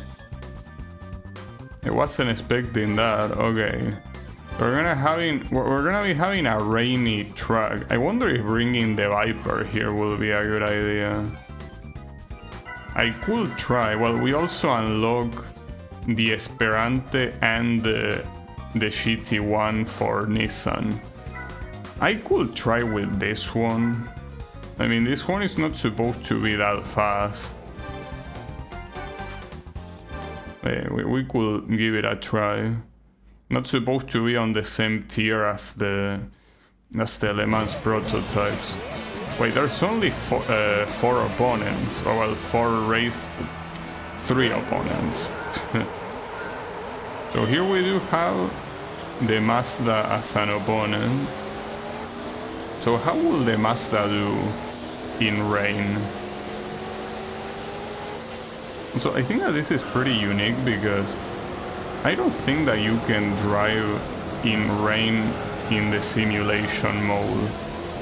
I mean, you can drive, yes, in the rally races. There are a couple that are in rain, but like that's about it. But here you can actually drive against any car category. The Mazda doesn't seem to be doing particularly bad here at all. Like, if anything, it's doing quite well. Yeah, I might need to pick an actual, like a car that can actually compete here. But we will see. I still want to see. See, if there is one place that the Mazda fucks up, is in the chicane. Like, the Mazda cannot do that chicane properly. He's physically unable to. Okay. Now the issue is that we will have to block if we don't want him to go completely away.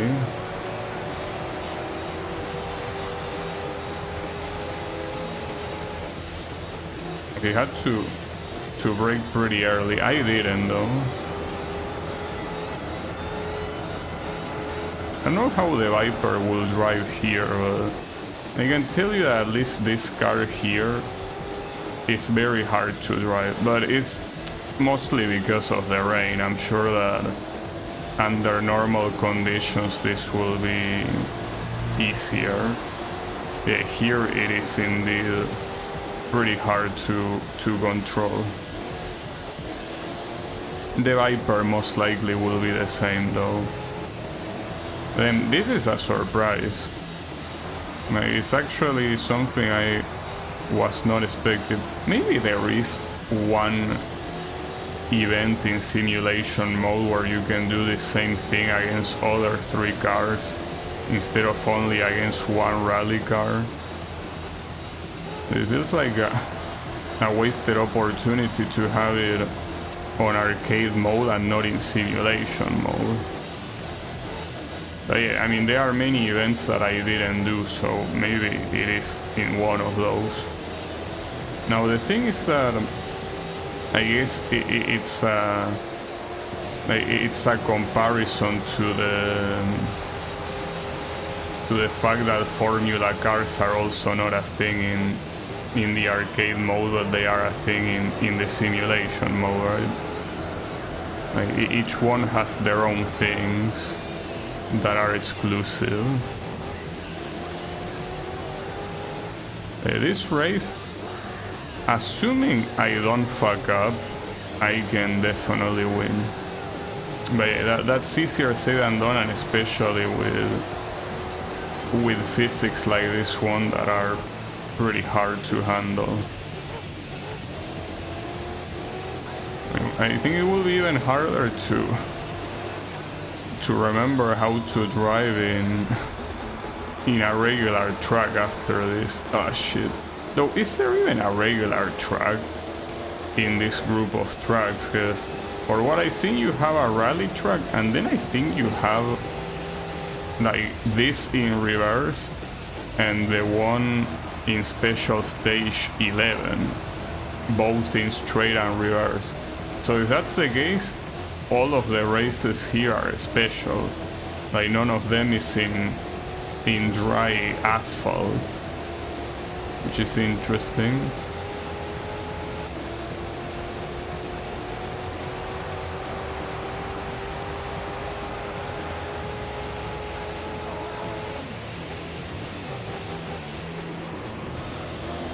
Yeah, at least it's a nice surprise.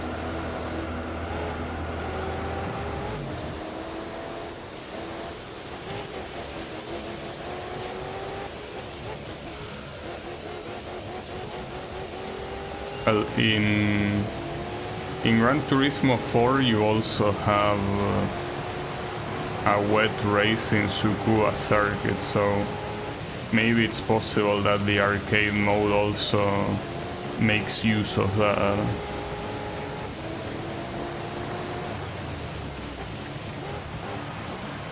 Essentially, well, sometimes it's hard to describe the way it feels to drive something, and unless you try it yourself, it might not even be possible to understand. But I try to describe the way it feels, but it's essentially, there is a lot of understeering.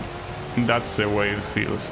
And if you try to take the corners very aggressively, you will spin out. So you cannot steer too much, and at the same time you by default are not steering too much because of the understeer. That's how it feels to drive in this wet track in this game. But I guess unless you try it out yourself, it's hard to imagine it. But it's nowhere near as hard as it will be if this was real life, you know. If it was like real life, you barely feel in control of the car when there is heavy rain and you're trying to go fast. Like, you almost feel like you're swimming in a lot of cases, because the grip is non-existent. Here, even though it tries to emulate that feeling of lack of grip, you can still easily tell that your car is gripping the asphalt, even if more loosely the grip is still there.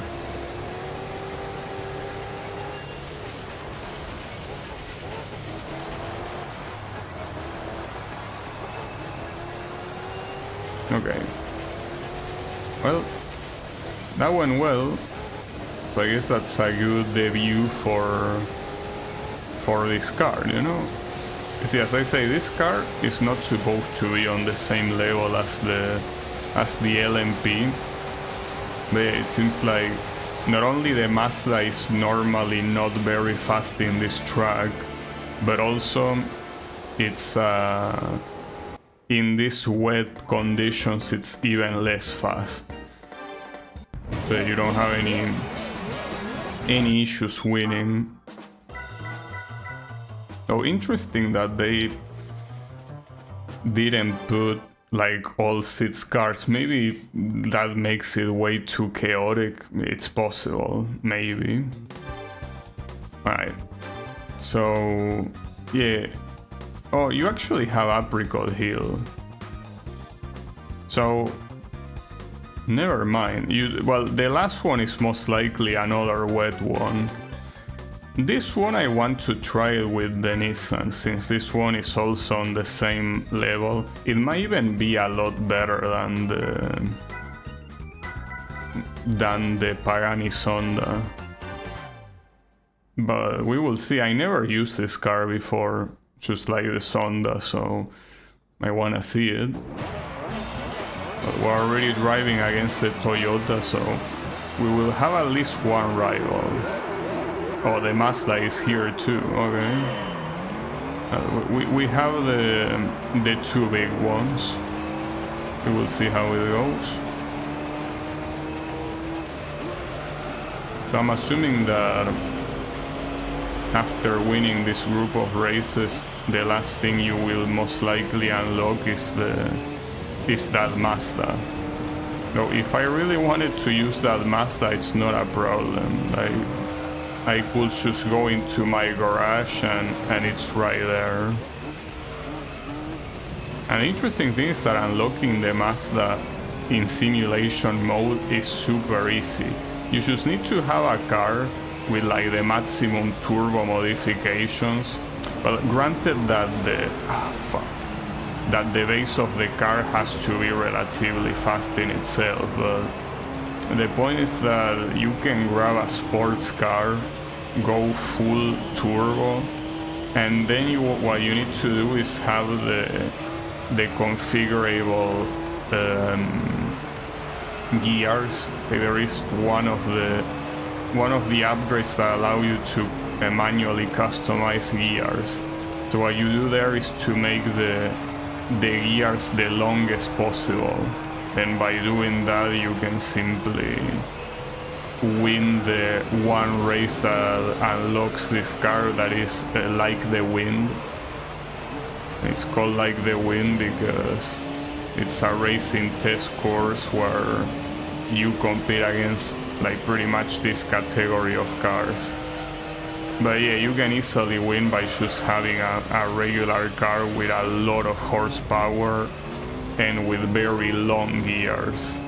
I don't even think it's an intended thing, because I would assume that in real life, well, in real life it could happen. You know that when it comes to top speed, multiple cars that would absolutely suck in circuits can easily reach top speed. Well, the biggest example is NASCAR. NASCAR cars, even though they are racing cars, you put a NASCAR car in a circuit and the time it's gonna do is gonna be extremely shitty compared to an actual dedicated car like any of these ones, right? But if you put a NASCAR on an oval, which is usually their natural habitat, that thing goes very fast. So I guess it's not unrealistic for a regular sport car with a lot of modifications to have increased horsepower to beat Le Mans prototypes when it comes to top speed. I guess what's unrealistic is it being able to hold on for so long without braking. Because, you know, that test course race in like the wind, I think it's 20 laps long, if not more. So for that car to be able to go that long without deteriorating, probably is not that realistic. Who cares about that? The point is that if you want the Mazda, you do that. And it's most likely gonna be easier to do that than beat all of the arcade races here. Though, to be fair, if all you want is to beat these arcade races, it's as easy as simply, you know, doing this, which is,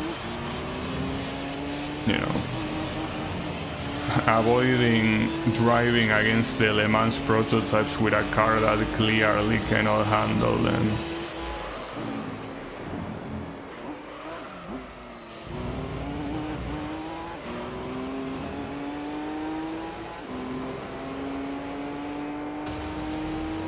It's a shame though that the unlocks take so long to be actually useful. Because every unlock before the Pagani Sonda is absolutely worthless.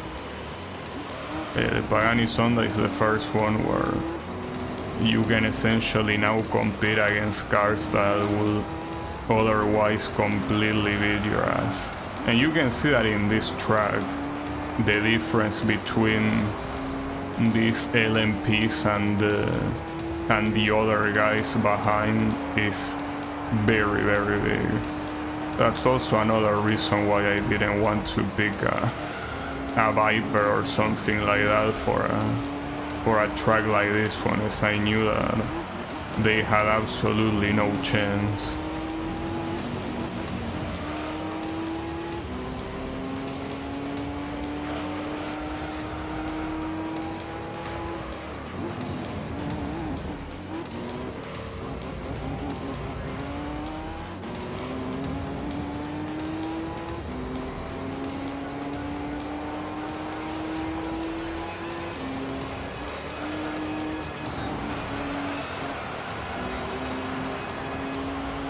Now the question is if once we beat this arcade mode, if they are actually gonna show the credits. Because you know that in the simulation mode, after beating the Gran Turismo World Championship and the Formula Gran Turismo World Championship, the credits did not show up. Maybe you're intended to beat all of the championships to get the credits, but I essentially have not seen the credits of this game, so I don't know if after beating the arcade mode you get them, but I think it will be very disappointing if you don't, right? Also, I wanna wait until the other guys cross the finish line, simply to see the difference. Damn. 10 seconds of difference. That's crazy. Same category, by the way. Certainly supposed to be the same category. Clearly. It's fine, don't worry about it. Alright, so on to this one. I don't think this one is gonna be wet, it's simply gonna be the same stuff. So for this one I could simply use the... Well, I could use this one again, the Esperante. Yeah, simply because this is a track with way too many corners, so the LMPs, like, I might be able to beat them. Or not, I mean, if I cannot beat them, I'm not gonna try hard too much, I'm just gonna pick either the Sonda or the Nissan. So here we have the Toyota and the Nissan, right? Is that the Nissan? Yeah, it is the Nissan. So those are the guys to worry about here. Also, we have the same car that I'm using right... I fucked that. Sorry, my bad. Let me retry, guess that was a mistake. I didn't know that was a chicane. I thought it was a full corner to the right, but yeah. Since this is the reverse version of the track, the chicane is obviously gonna be at the beginning of the track and not, you know, not afterwards.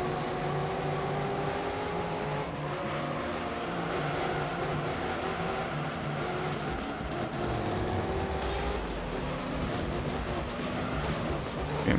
The problem is that even if you know that the chicane is coming, your opponents don't really let you do it properly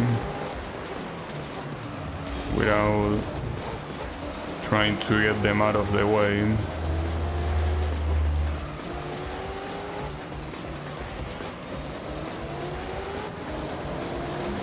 So I have no idea what brand this car is.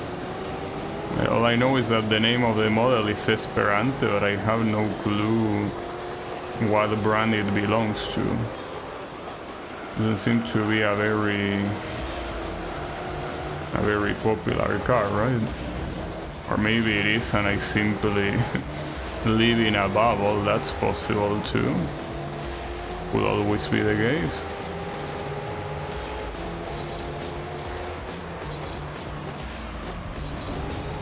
I'm surprised I was able to to break that much there.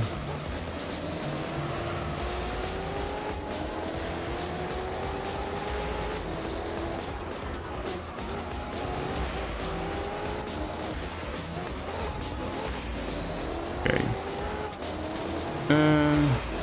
Nah, I should be able to reach him. It's just that the issue is that since I didn't reach him yet, and now comes the main straight, I'm gonna be left behind. So that sucks, but hey, that's fine. Oh, I just realized this car has an inscription of Road Atlanta in the front. Road Atlanta is a real life track, a very nice track. I fucked up. A very nice track that, if I'm not mistaken, is in Gran Turismo 6. Well, it's in a lot of racing games, but especially it is in Gran Turismo 6, so it's very nice.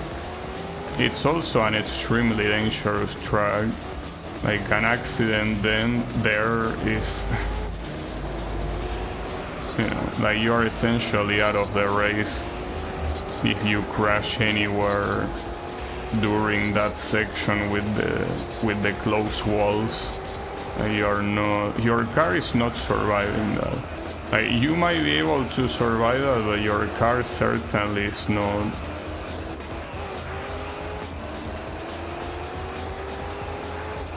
Also, let's not forget that the Toyota is also here. Like, the Nissan is not the only rival that will be a problem here. So I think that for what I seen when I was looking at the front of this car, this is a Ford. That's interesting.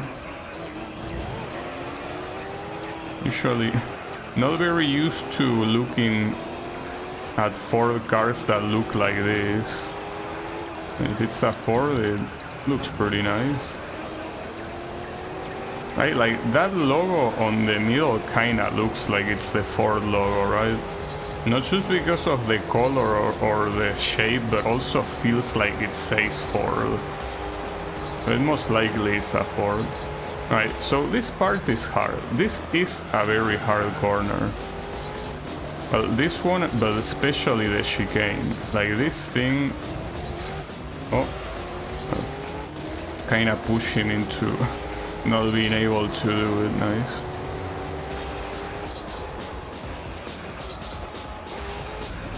This is still, even though I'm first place, it's nowhere near over, you know. Ouch.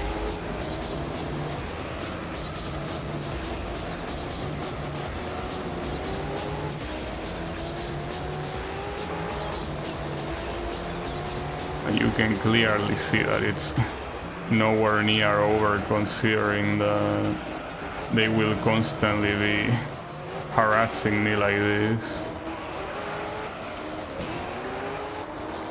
I mean, if I can replicate what I did in the previous lap at the end, I should be able to win, but it also means that they are constantly gonna be on my ass, so I essentially won't be able to do a single corner without having to worry about them.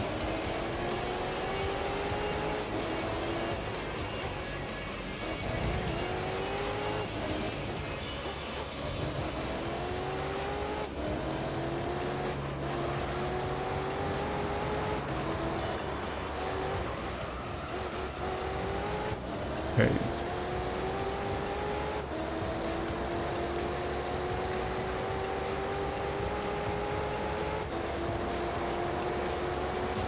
Yeah, I mean, if I can keep replicating this race should be mine to get without issues. But we will see about that.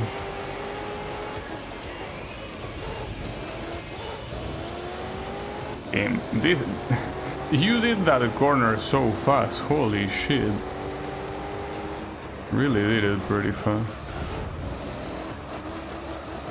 Yeah, that's a complex chicane.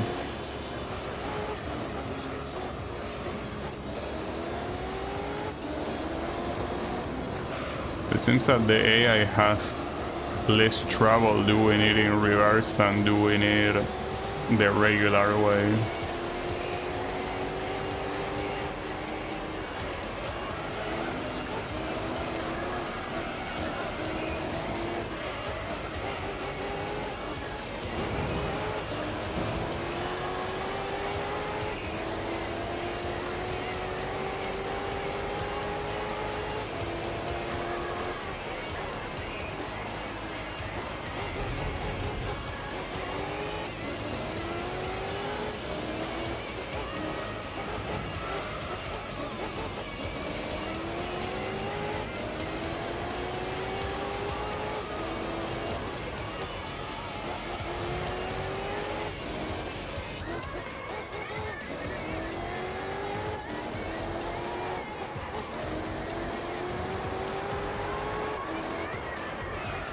Most important thing is this corner.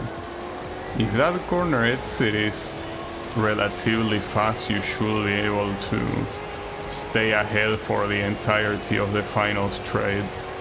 But if that corner exit is bad, you will need to block. Well, that's assuming you are ahead, because if you are behind, well, you can say goodbye to winning the race.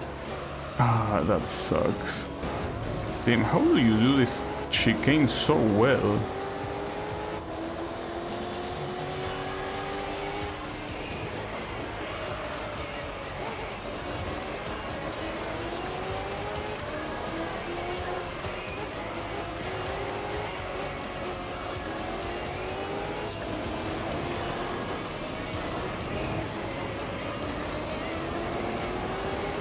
Almost drift out. Well, in fact, that's something that this car seems to have a lot. It's very easy to oversteer with it. As you can see there, then, okay, well, to be fair, I had the help of the piano to oversteer there, but then that might be a problem because now that guy is pretty far ahead, so I could still get him, but will be a lot harder now. Thankfully in that corner I always gain time. There are only a couple corners I can overtake. Only a couple corners remaining, I mean. Okay, so it all depends on this one. No, not on this one here. Well, on both, I guess. I didn't do the previous one that well, but I did that one properly, so we win. Nice. That was a cool race. I mean, when you have a car like this one that is slower than the fastest rivals, but you also have the chance to win, it's pretty nice, you know. So there are only 2 races remaining. I think one of them is a rally race, like the next one is a rally race. And then the final one, which is on the wet version of a special stage 5. Alright, well, let's do it. Nowhere to go. So yeah, Tahiti Maze. Well, since it's the final rally race, let me... Oh, and we didn't unlock any other car, like the Delta is the last one. So I'm gonna use the Impreza to close it out. When I use my favorite car, of course. Use it to start it, and we're gonna use it to end it. Against the Ford Focus. The problem is that the Ford Focus already shown that he's a natural shover. is in the previous races. Hey, maybe here he will redeem himself. I kinda doubt it, but we could be surprised.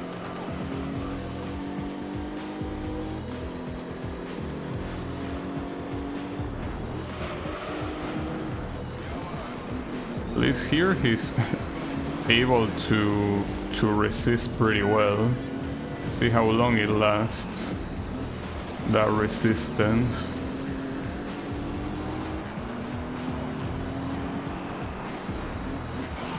But what I do remember is that these rally races were a lot more exciting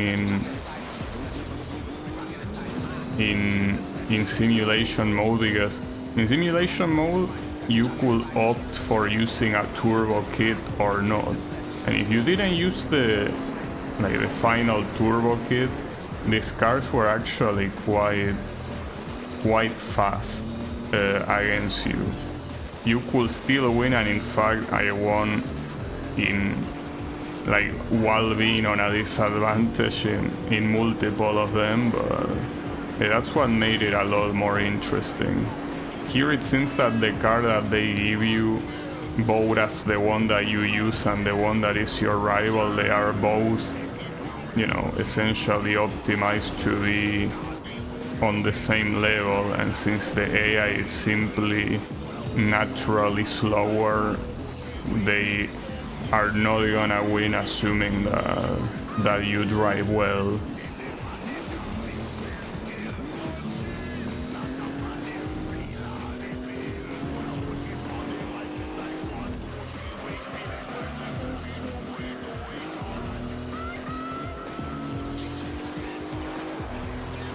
But hey, even if that's the case, it's still pretty fun to drive in the...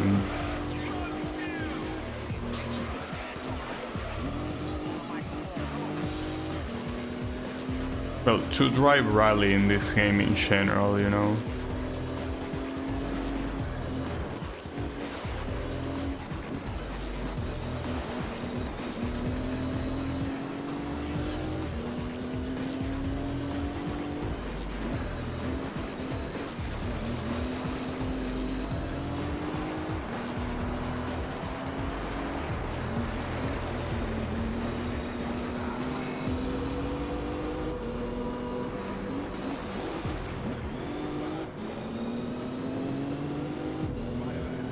And here the difference between me and the Focus will just keep getting exponentially wider. You simply stand no chance here. Your only hope is that I get into an accident, but you cannot hope for more than that.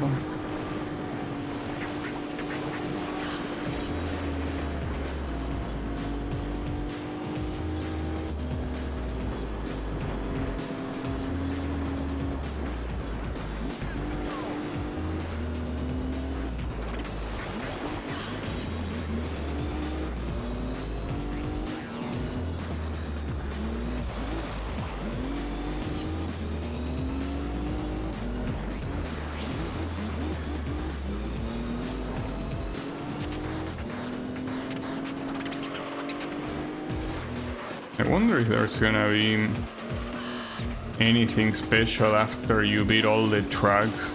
Because you know that when it says goal in like the progress screen that you can see, it says goal, but it also says that that's like its own place, right? Like it's its own thing. Well, maybe, as I say, it's only the credits and that's it. There might not be anything else.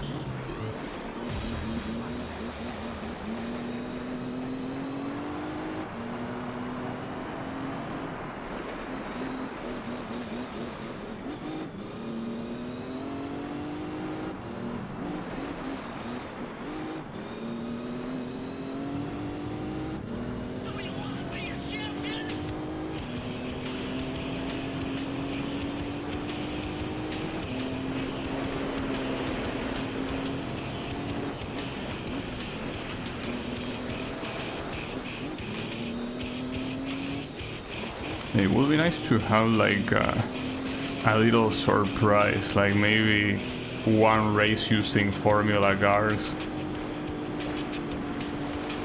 Something tells me that the surprise is already having like this wet asphalt challenges, and that's it.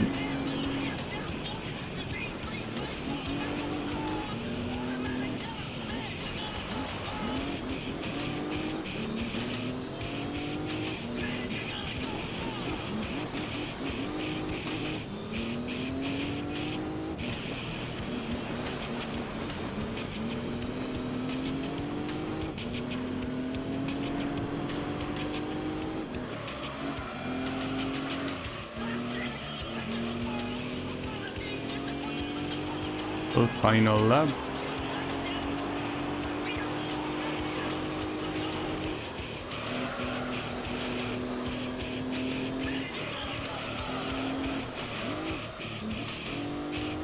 Oh, there is a bug flying next to me.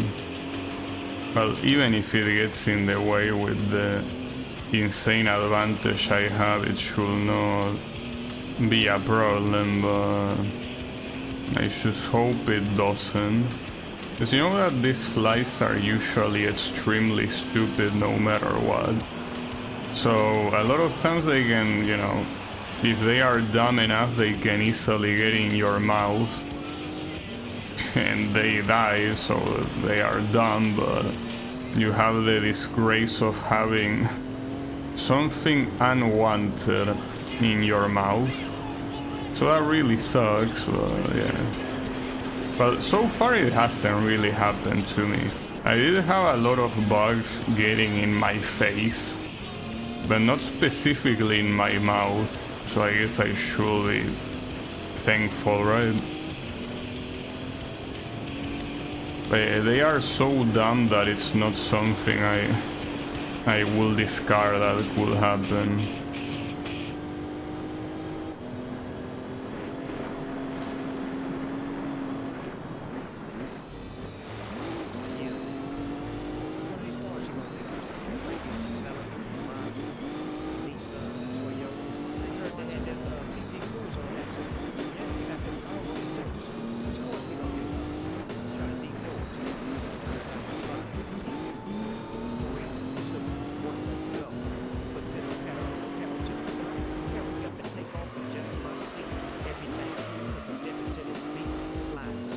Well, that was as free as I was expecting it to be. No surprises here at all. Very, very free. Yeah, I'll wait for you to finish just to see how humiliating your defeat was. Then 12 seconds. That if I were you, I will retire. It's fine. You tried your best, surely. You did what you could. You cannot blame the car. All these rally cars have very similar specs. So for the final track, I think I want to do the same thing as that rally one. Like start with this, well, finish with the same car that I started with, which is none other than the Dodge Viper. Not to mention that I also want to see how the Dodge Viper performs under wet asphalt. So yeah, let's try. Hopefully I also see one of the fast opponents here, since I guess the chances are lower because there are less opponents. But yeah, we will get not only the... Oh, actually all three of them. Well, that's unexpected. What are the odds of that happening? All three of the fast cars are all together here to give me trouble. Damn. Like, essentially I'm the only odd one out. The only one that is not part of the speed class these guys are on. Ah, shit. Okay. Yeah, being wet, it means that a corner like that I have to be a lot more careful. And then I really want to win this one. I know I say that I don't want to try hard because of the heat, but this one I definitely want to win it in this state. Because, as I say, the odds are very, very low that all the 3 cars are the fastest 3 ones.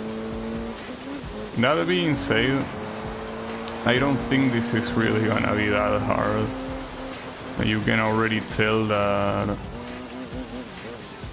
I'm ahead in the first lap, and by quite a reasonable margin, so this one shouldn't really be hard to win.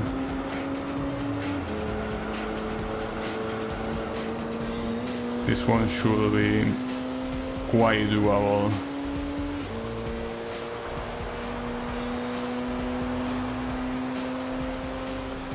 Yeah, in fact, they are not even reaching me in the straight, so there is absolutely no chance they are gonna win this. Like, the only way is if I fuck up. But then, these guys get really nerfed with wet surface, huh?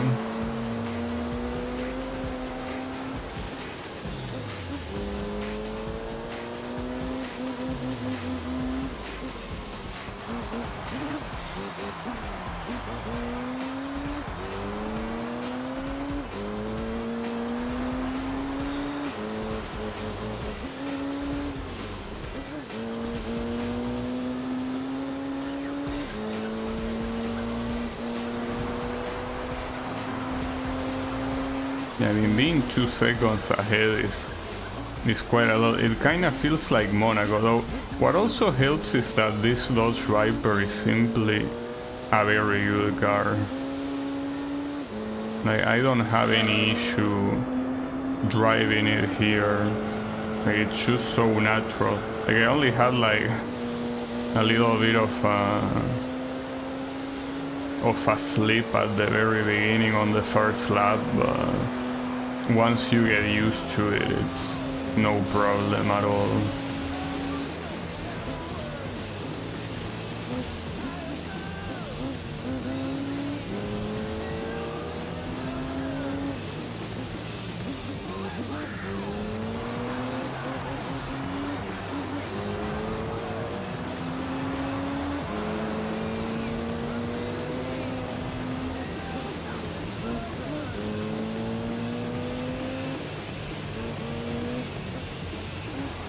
Also, before being done with this mode, I want to see how the car list in every speed category look like at the end. Guess I don't know.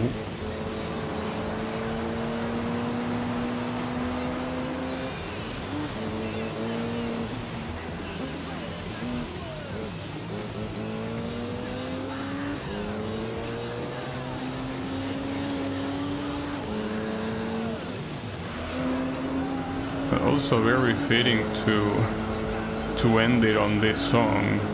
This is the intro song of the game. I guess it all comes back together, right?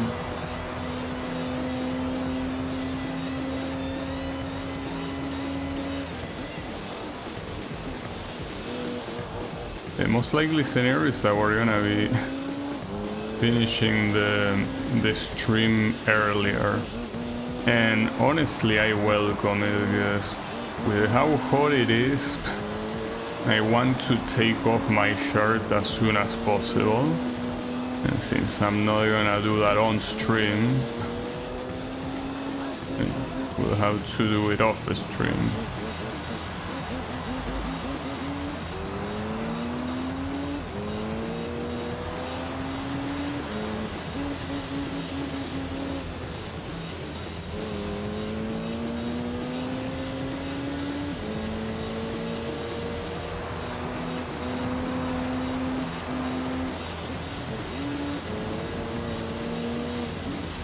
Oh wow.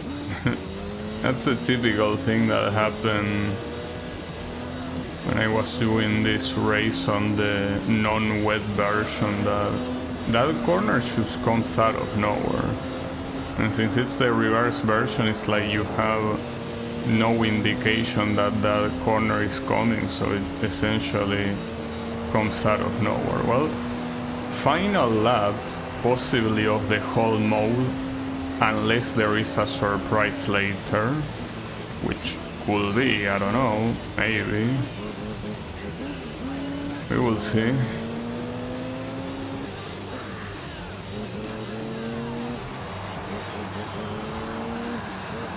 I'm doing this chicane again, like slipping a lot.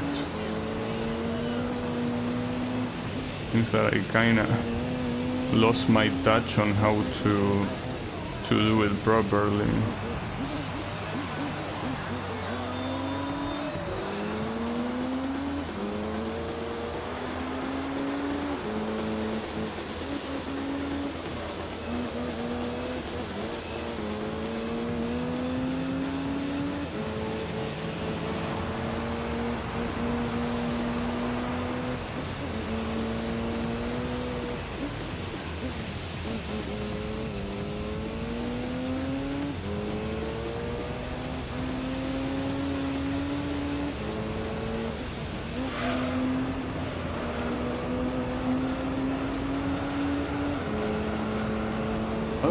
And that's it. I guess that's the arcade mode.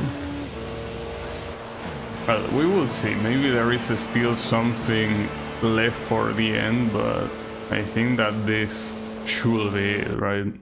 Also, that's surprising. The Nissan was actually faster than the Mazda here. That's most likely because the Mazda in general just struggles with the corners of a special route. So what do we get here? Well, at least we get a credit sequence or what? No, really? It just ends? See ending. Well, why didn't you show me the ending? Hold up. Is there any unlock I want to see here? Well, track-wise, no. Car-wise? Okay, you finally unlock the Toyota and the Mazda at the very end. Well, pretty funny of you. I wonder if in the other categories you also have... Well, yeah, you do have new ones, like... Essentially, Nissan Seed. This weird-ass car. And this one... This was... I don't remember what car this was. Was it a TBR? Well, who cares? It's an ugly one. Well, and in this one, I don't even know what was the original the original group of cars here, so I wouldn't know. Well, and in this one they added, I think... I don't know if that one was there. Maybe they were, maybe not, I don't know. But yeah, the point is that those are the cars you have. Well, and in Rally, did they add another one after the Lancia Delta? No. Shame that the Toyota Celica is not here. But yeah, whatever. I guess that's why you unlock, and I guess we might as well see the ending since, you know, we unlock it, so we gotta see it, right? Apparently, though, that also reminds me that I've been told that if you 100% the arcade mode, you unlock a car for the for simulation mode. I didn't see anything. Well, there are two ending movies. Oh, which I don't know which one to pick. The first one, I guess. Nice. I mean, as I said, I never saw the credits of this game, so I guess it's a first time. Yeah, I guess that's that's Gran Turismo 3, because this arcade mode is the last thing that I wanted to do, so with this being done, I don't really think that there's anything left for me to do in this game at all. The arcade mode was whatever. I mean, I still think that it has the same issue as having like whack progression as in the simulation mode. At least towards the end you start unlocking better cars, but for the most part it's like whatever, right? So yeah, it is what it is. But I hope that Gran Turismo 4 does a better show at that. And especially, as I say, like properly dividing the group of cars, because in this one having way slower cars compete against the LMP is a little bit stupid. Yeah. Wait, are those all the credits, really? That was pretty... I expected more people to work on this game. Well, that's one of them. Technically there is another credit sequence. I don't know why there's two. Maybe the other one is from simulation mode. Well, we could see the other one, I guess, just out of curiosity. Unfortunately, it didn't unlock anything. Unless I got lied to. Maybe this one is the credits from simulation mode. That I have no idea when they play, because I never saw them either, so... Or maybe it's depending like on the version, like maybe this was the credits in like another version of the game and they decided to include it because they were like, you know, why not, right? But yeah, it's like the credits, I'm assuming, are the same. The only thing that changes is the movie that you see in the background, so yeah, I guess it looks cool. But yeah, no car unlocked, so I wonder if I got lied to, or what's the deal. I don't even remember what the name was. Hold up, it was mentioned in chat. It's called Panos. I don't know what brand it is, but apparently by beating arcade mode you unlock a Panos, but I'm not seeing shit here. So unless doing 100% means beating every race with every speed class, I mean, it's not like the car tracks that down. Like when you look at the clear score, it doesn't show you anything other than the difficulty, and by playing hard difficulty the game already counts the other two, which is as it should. So I do wonder if there's something I'm missing, but I don't care. Even if there's something I'm missing, well, I could Google it, and no, I don't care enough. Look, let's make this the end of Gran Turismo 3, okay? Like, I already played this game a lot. I have, you know, the things I wanted to have, so no reason to keep looking for more things. So obviously the next thing will be doing the arcade mode in Gran Turismo 4, but for that one I'll probably play a game before that, before actually doing that. I do hope, as I say, that, you know, it's at least better presented than this game from the challenge point of view, because the thing is that by having an arcade mode differently from the simulation mode, you can do anything you want, right? Like, if you want to make a specific race where you can only pick between a certain, you know, a certain selection of cars, and you will always race against the same selection of cars to make the challenge more appealing, right? You can do that. It's not like in simulation mode where you have to completely change it, right? Where it depends on how your car is customized and what specific competition you're entering that might have a certain type of cars, right? Like in arcade mode, you can just do whatever you want to make the challenge higher. So it's just a little bit surprising that they don't take that opportunity to actually make the challenging surprising. But yeah, I guess they don't care about that. But hopefully in Gran Turismo 4 they do care about that. I don't really have too much hope though. If anything, what I expect from Gran Turismo 4 arcade mode is to be even easier than this one. Also, hello? Oh, It was out to say. Well, in that case, that's it. Don't have anything else to do, so let's save and I'm out of here. So yeah, I don't know what was that about the unlockable car, but I don't care. So, I'm just gonna end this here, so thanks everyone a lot for watching, and I'll be seeing you on the next stream. So have a good one, and take care.